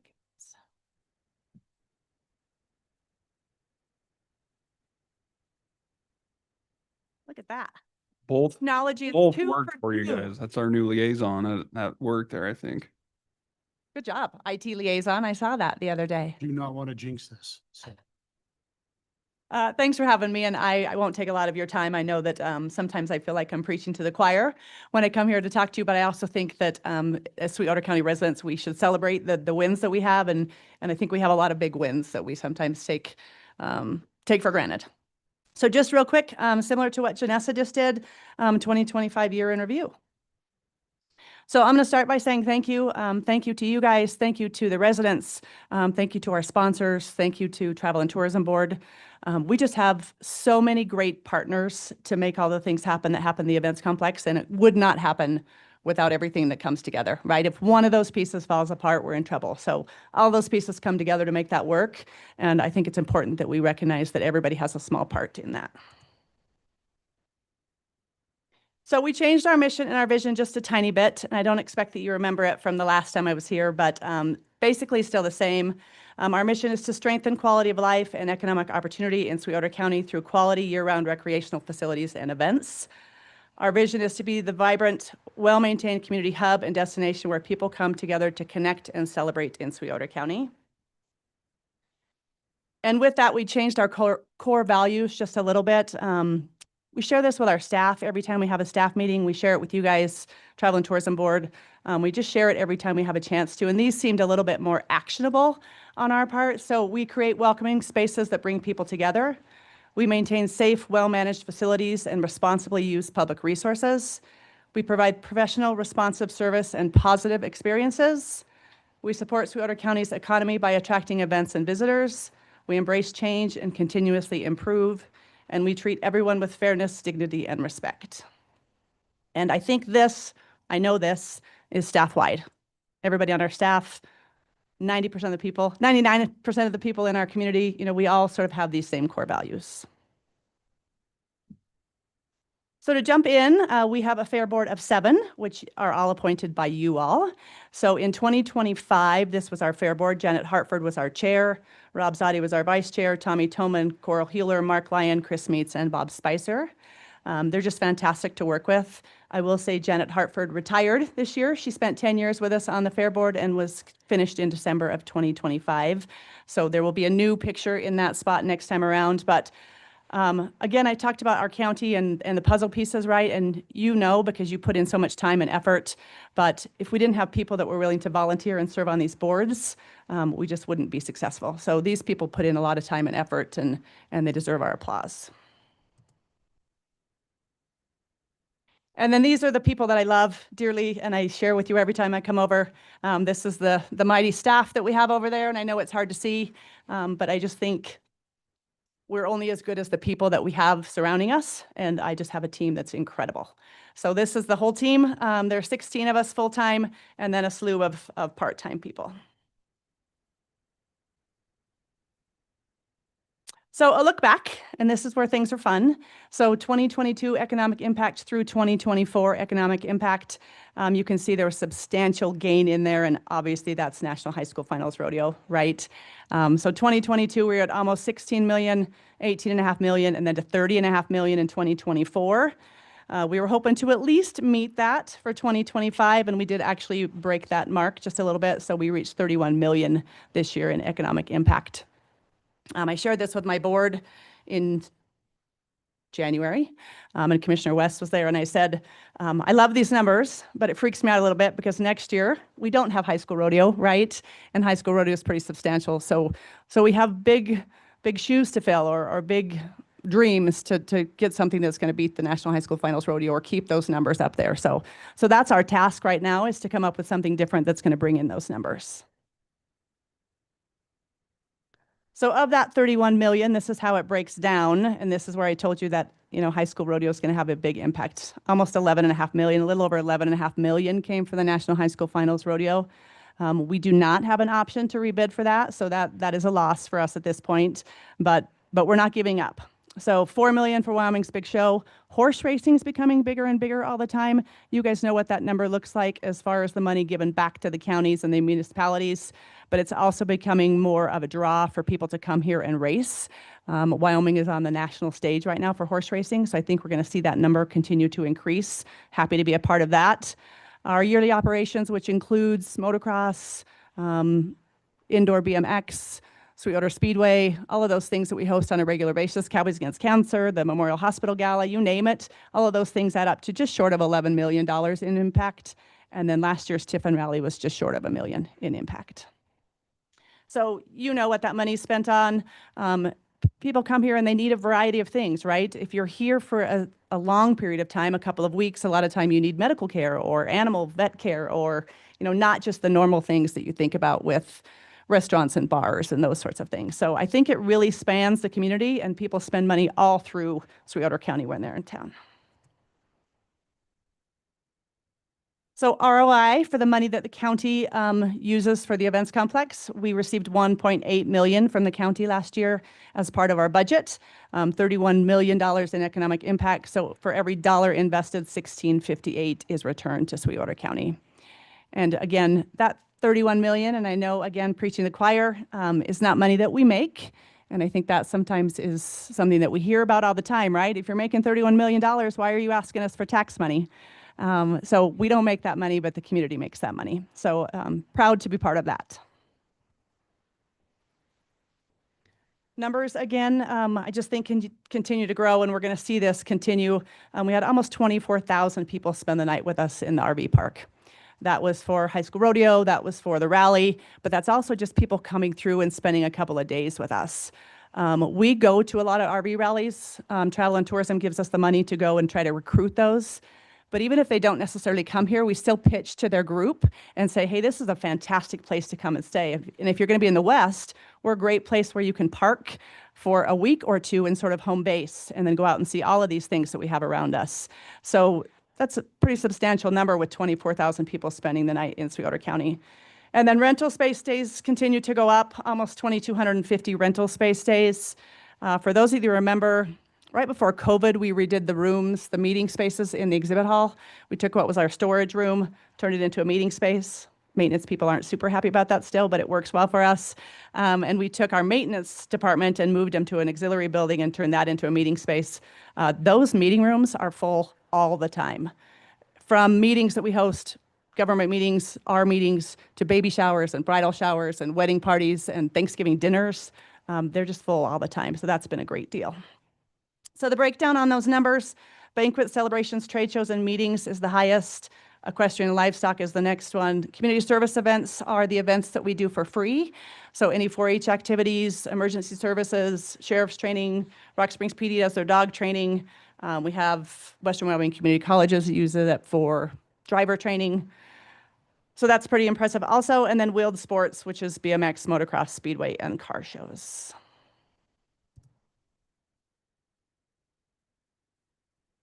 It's a bit of a balance, and you guys know this because you've heard from people here at this podium, but it's a little bit of a balance to have national events, regional events, and provide public access.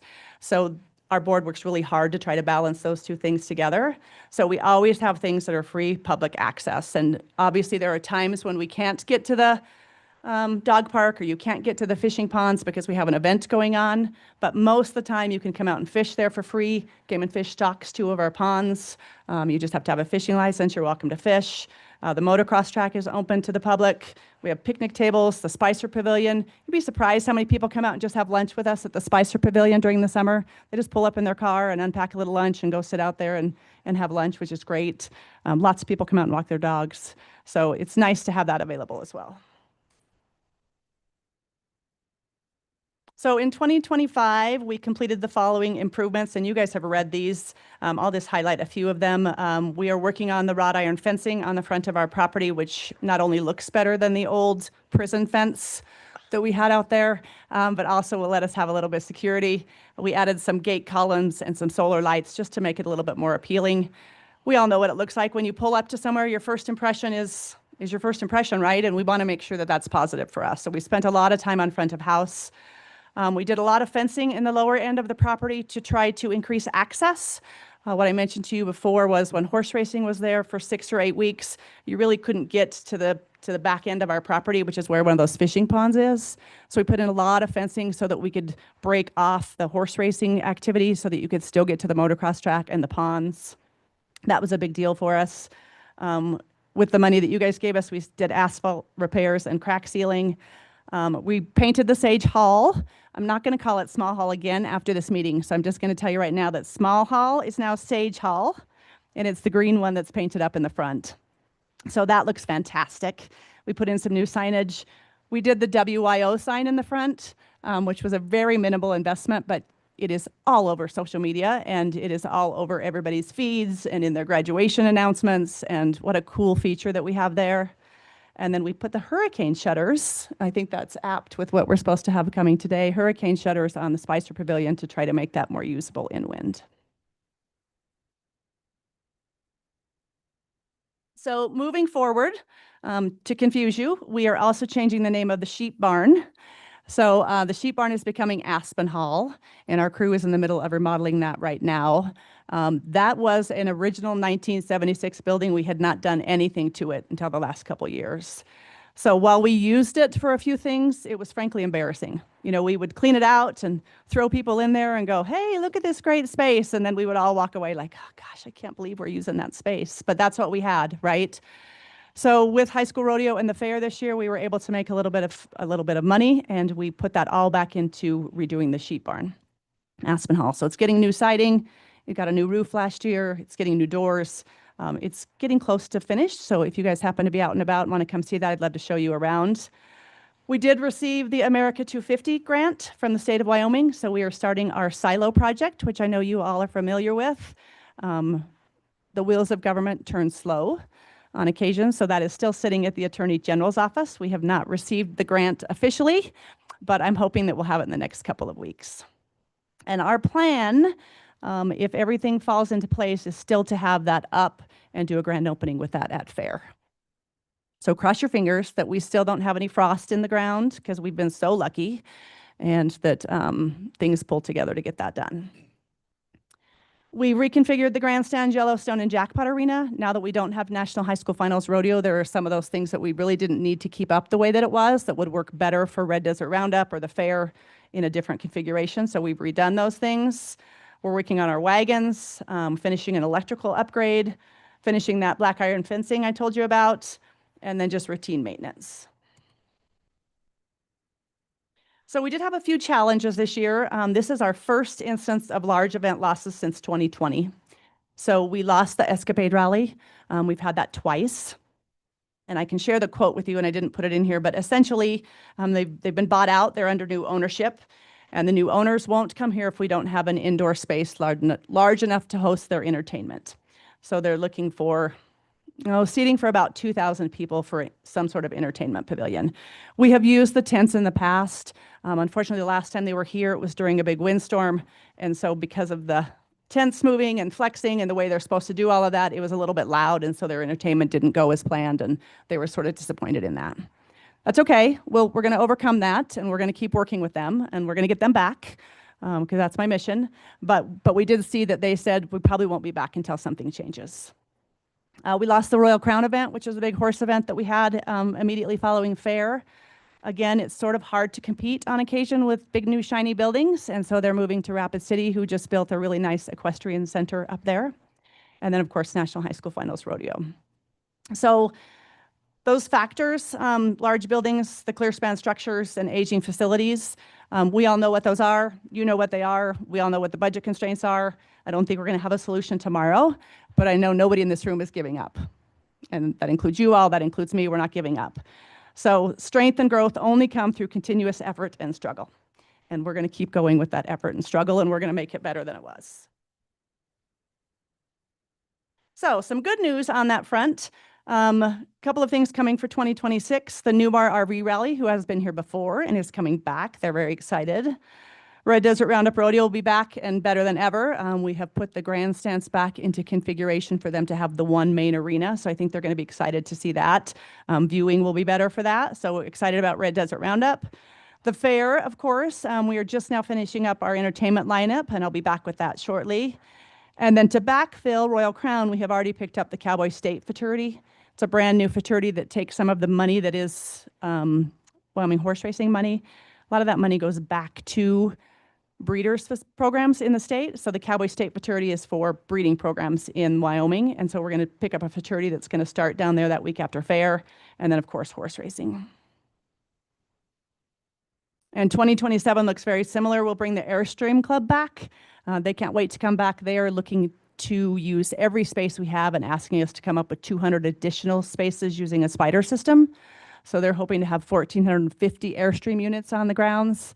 For those of you that didn't see that when they were here last time, you have to come out, and we have to get drone footage because there's nothing cooler than seeing all those silver bullets out there when you're up in the drone. So Airstream will be exciting.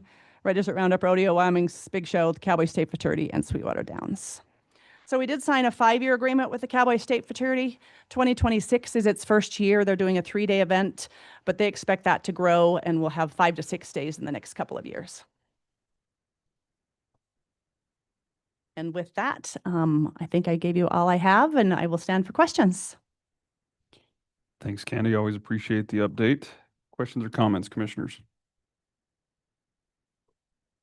When are you going to put a hurricane screen on the bleachers? Every year at the rodeo, the hurricane comes through there and cleans out the grandstands. I think if we could put a big concrete retaining wall along Yellowstone Road that's, I don't know, 40 feet, maybe we could get a little bit.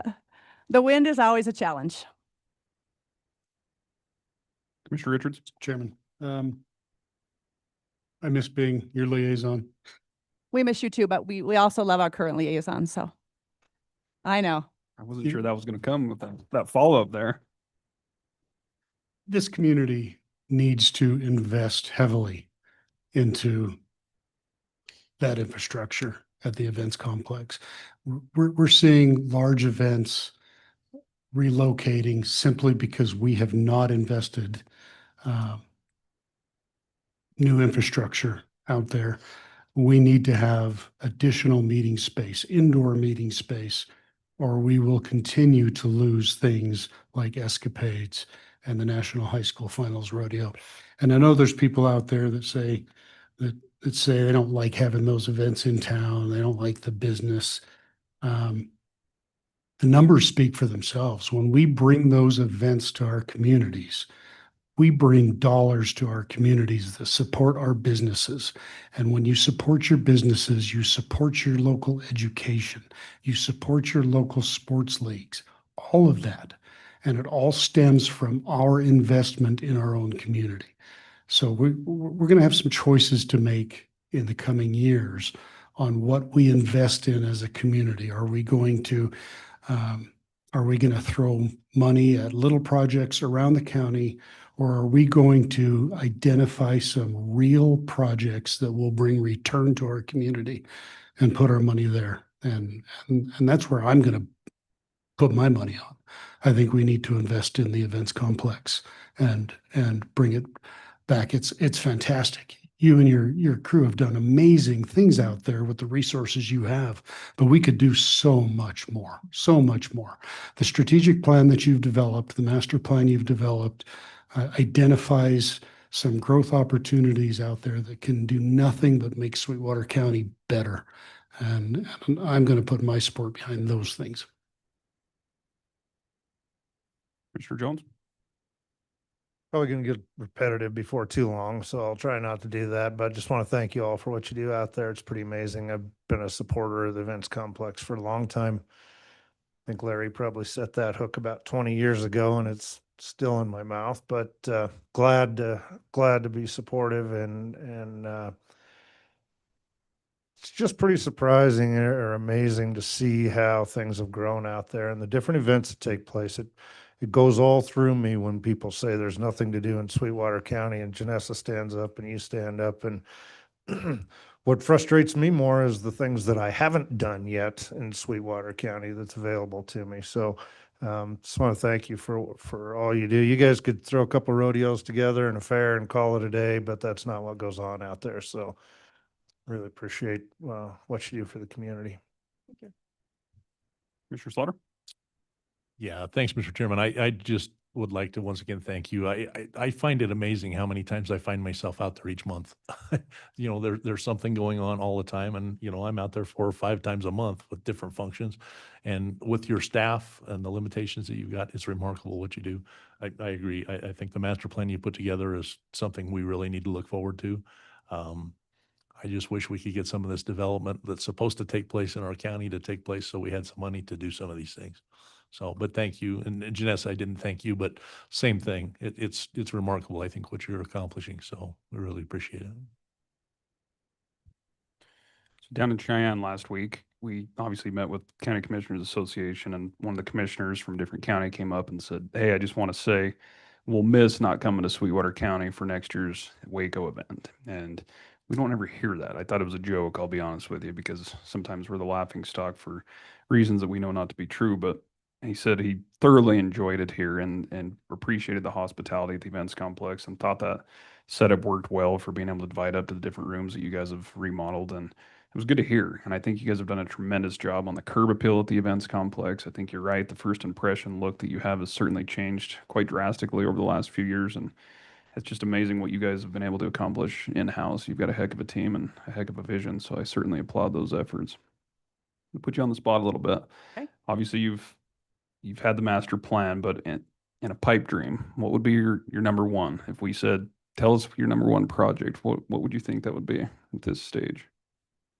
I think using that master plan, it would be the expansion of the exhibit hall. There are several things on there. There's a new livestock arena. There are obviously some new outbuildings in there.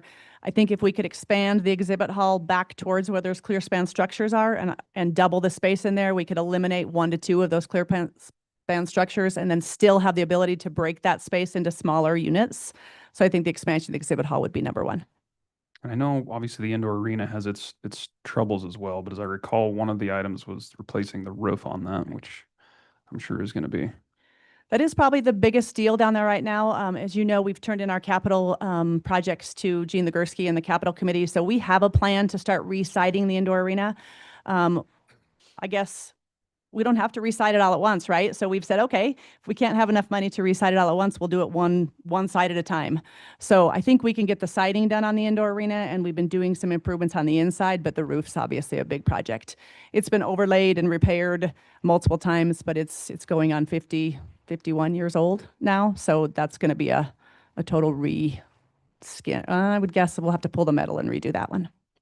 And so on the expansion of the exhibit hall, would you relocate those span structures, or what are your thoughts with them? I think those span structures, frankly, are reaching sort of the end of life. I think the fabric itself probably going to have to be replaced at some point, but there has been some conversation about that, right? If we remove what we call the west tent, so the one closest to the exhibit hall, if you move that, there may be an opportunity to put it over like the Jackpot Arena or somewhere like that, so you could have a covered arena in the summertime down there. I don't know, though. Frankly, I don't know. We'd have to look at what the life of those structures is. Just curious. Yeah. It'd be nice if you could just throw some metal and wood up on the frame that's there, but it doesn't work like that either. So Yeah. Well, we appreciate it. Obviously a successful year, and we still have high hopes, even with some of those events leaving, that you guys will continue to do what you do best, and we'll be here to support you along the way. So keep up the good work, and we certainly appreciate the relationship. thank you. Thanks to all of you. Appreciate it. Andy. Thank you. And after both of those, we are still right on time. Job well done. That's going to take us to item number 4 under tab D, which is the acceptance of the 2026 Dickey Foundation Grant Award. Joining us this morning is County Grants Manager Christina Marshall, as well as Sheriff Grossnickel and Sheriff Tomich. Good morning. Good morning, Mr. Chairman, Commissioners. We're here to ask you to accept a grant award from the Dickey Foundation. So Sweetwater County was awarded $10,000 from the Dickey Foundation's grant program. The purpose of this grant funding is to help first responders such as firefighters, EMTs, frontline medical workers, and law enforcement. Priorities given to requests in proximity to Dickey's barbecue pit restaurants. So this funding will be used to purchase unmanned aerial system, or one of them, and requires a $5,401 contribution from the county for a total project budget of $15,401. So the project will mitigate risks to officer safety by being able to view any incident without having to send personnel into a more dangerous situation. Examples include criminal acts, natural disasters, hazmat incidents, and search and rescue operations for law enforcement and fire agencies throughout the region. So finally, the county portion of this project is available in the fiscal year 26 grant projects budget, so no budget amendment is needed. And finally, there is no contract to sign. So with that, I'm happy to answer any questions, or the sheriff and undersheriff are very pleased about getting this project done. So. Very good. Thank you, Christina. Questions or comments, commissioners? Commissioner Jones? Thank you, Mr. Chairman. Just a question. So it's kind of a broad overview of this, which is fine, but are there any details on what this money's going to? Do you know, or sheriff, or did I miss it? It's to purchase the drone, basically, Oh, the okay. UAS, and it'll include the equipment, Okay. streaming service, and flight logging software. Apologize for that. Odd that there's no contract. Mr. Chairman, we actually already received the check. Oh, That was the contract. very good. Additional comments or questions? Commissioner Slaughter? Mr. Chairman, I just think it's interesting. The things that can be done with these drones are amazing. Been watching a little bit of the Olympics, and when you see the drones following people who are in downhill ski jumping and things of that nature, it's just remarkable. So I can only imagine what the sheriff's department can do with that and the things that can be of benefit. So I think it's a really good thing. I entertain a motion to accept the 2026 Dickey Foundation Grant Award as presented. So moved. Motion by Commissioner Slaughter. Do we have a second? Second. Second by Commissioner Toman. Any further discussion? Hearing none, all those in favor signify by saying aye. Aye. Opposed, nay. Motion's unanimous. Thanks, Christina, and thanks to the foundation. This moves right along into item number 5, which is the emergency fire suppression account. And joining us this morning is Fire Warden Alan Adams. Good morning, Alan. Good morning, Mr. Chairman, Commissioners. So I've received the invoice from the State Forestry Division for our fiscal year 27 participation in the emergency fire suppression account. Just looking for approval from that. And the highlight of this, the good news is it has decreased by a little over $6,800 this year. So, but I do have that in my budget already. We pre-budgeted that. So just looking for participation in the. Very good. Thank you, sir. And that's based off our valuation, right? That Correct. fee that comes through. And just as a reminder, more for the public, Alan. So this is an account that we participate in, which is federal assistance in the event of. Major catastrophe wildfire, correct. So, in an instance where, God forbid, heading into this summer with the drought we've experienced. And so how does that funding work? Is it strictly for, is it just BLM lands? Is it Sweetwater County lands? How does that? And I can get that to you. There's a list we have to go down. So you have to apply for this within 48 hours. But there is a checklist you have to go down, and they determine, the Forestry Division determines who's eligible for it. And basically, kind of in a nutshell, if it grows outside of our capacity, and then we have to call in reinforcements, then they support that and fund that. Okay. Very good. Questions, comments, commissioners?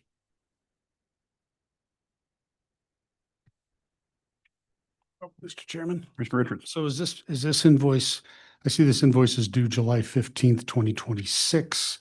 So is this going to be out of current budget, or are you planning on paying this Nope. before that? Current budget. Current budget. And we budgeted for it. Yes, already had, just had the monies in my budget. Additional questions? Now I'd entertain a motion to participate in the fiscal year 27 emergency fire suppression account and authorize the chairman to sign as presented. Mr. Chairman, I would Commissioner- make that motion. Got a motion by Commissioner Toman. Do we have a second? Second. Second by Commissioner Richards. Any discussion? Hearing none. All those in favor of the motion signify by saying aye. Aye. Opposed, nay. Motion's unanimous. Thanks, Alan. Thank you. Appreciate it. Item number 6 under tab D is a request for the approval of an at-will employment contract for treatment court. And joining us this morning is HR Director Gary McLean. Good morning, Gary. Morning, Mr. Chairman, County Commissioners. Hope you had a good restful weekend. I'm sure y'all took President's Day off to rest and recuperate. Before you is a at-will employment contract for treatment court. This is a position that was previously met by some assistance from Southwest Counseling. The individual that had provided that assistance has gotten her master's degree and will be working in a clinical capacity for Southwest Counseling. Since we started with this program, we've seen a noted uptick in the number of participants. In the next biennium application, we applied for 41. We had previously been approved for 27. I'm sure we won't get quite that many, but the point is the crux of the program is about providing more accountability and oversight for individuals that have chronic substance use problems. And so the main role that this position will take will be to help provide that accountability in a variety of ways. Again, if you remember the program funding for treatment court, we have a budget set up, but we submit those pursuant to the agreement with the Wyoming Supreme Court, and those costs are reimbursed. So the net to the county should be zero at the end of the year on this.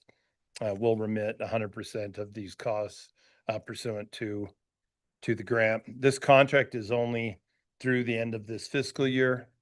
We've already submitted the application for the next biennium. We probably won't know till sometime in March, probably towards the end of March, whether that's been approved for the next biennium. So this is just through this year. We would come back if in fact that contract is approved and if we know what level of funding it's approved at. So for right now, it's just for that period. It's important to get someone to provide some assistance in there because it's at the numbers that we're at. It's unrealistic for one person to provide that level of monitoring. We're also working with the sheriff on some new monitoring program they have coming online for a 24/7 program. It's you basically show up, you can blow in a breathalyzer or do some sampling there, and it immediately tells you without any direct intervention, whether it's positive or negative, and that'll send out the notification. So we're going to partner with them a little bit to help with some of the treatment court, just as another tool for accountability. And that will be one of the things that this position helps monitor. So with that, I'd be happy to answer any questions. Thanks, Gary. Appreciate the background on that. You may have touched on it and I just missed it, but I know you had said this is a state funded position. Mhm. It was brought up in some of the reporting from our opioid committee, and they were asking which part. It was a Department of Health, or do you know? Yeah, I do know. So that is a little bit confusing. So this year is the first year that it was funded under the Wyoming Supreme Court. Previously, it'd been under the Department of Health. And since most of the rules governing eligibility for treatment court are set out in the statutes for criminal proceedings, it was decided to have the Wyoming Supreme Court manage the program. So the individuals moved from the Department of Health actually over underneath the Supreme Court to administer the program. They were the same people that were involved with the Department of Health, but I remember that now. yeah. Okay. So, yeah, we'll be. Very good. Questions on the at-will contract, commissioners? Not, I'd entertain a motion to approve the at-will treatment court case manager employment contract and authorize the chairman to sign. So moved. Motion by Commissioner Richards. Do we have a second? Second. Second by Commissioner Jones. Any discussion? Hearing none, all those in favor signify by saying aye. Aye. All opposed, nay. Motion's unanimous. Thank you. Thanks, Gary. Appreciate it. It's going to bring us to our last item under tab D of the regular business before you this morning, which is item number 7, the Solid Waste Disposal District for the Eden Valley Board appointment. A little bit of background on that. We've had a vacancy on this board resulting from the expiration of Jeremiah Smith's term back on July 1st of 2024. And so we've been trying to fill that ever since. We did get an application that came in from Shane Brown. And so in order to stay consistent with the current term that's unexpired, we would be appointing Shane to serve that role if you so wish. That would go through July 1st of 2027. So I'd start with any questions on the appointment. If not, I'd entertain a motion to appoint Shane Brown to the Eden Valley Solid Waste Disposal District for a one-year term to complete the unexpired term through July 1st, 2027, as presented. Mr. Chairman, I would make the motion. Motion to approve by Commissioner Toman. Do we have a second? Second. Second by Commissioner Jones. Any discussion on the appointment? Hearing none, all those in favor signify by saying aye. Aye. Opposed, nay. Motion's unanimous. And certain thanks to Mr. Brown for willing to step up and fill that void. That's going to conclude the regular business before you this morning, Commissioners. We do have two items, one of which was amended at the beginning of the meeting to discuss an executive session. The first being real estate and the second potential litigation. It is anticipated that we will be taking action upon coming out. We will address both of these matters across the hall in the Castle Rock room. With that, I'd entertain a motion to enter into an executive session. So moved. Motion by Commissioner Slaughter. Do we have a second? Second. Second by Commissioner Toman. All in favor, say aye. Aye. Aye. Opposed, nay. We are now in executive.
Yeah, that was the worst wind I've heard all fall out, about tore the roof off my house last night.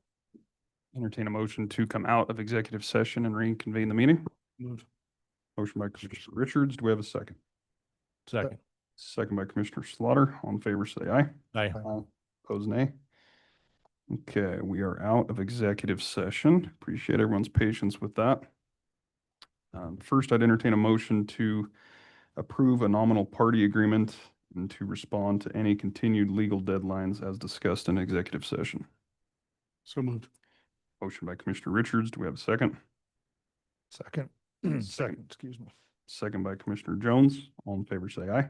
Aye. Opposed, nay. Motion's unanimous. I would then entertain a motion to approve resolution number 26-02-CC-01, an order approving the sale of county property at 1616 West Second Street in Rock Springs, Wyoming, and authorize the chairman to sign any and all closing documents. So moved. Got a motion by Commissioner Slaughter. Do we have a second? Second. Second by Commissioner Richards. All those in favor indicate by saying aye. Aye. Aye. Opposed, nay. Motion's unanimous. And Commissioners, with no further business to come before the board, looks like we're finally getting some winter weather out there. We'll be back in a couple weeks. This meeting stands adjourned.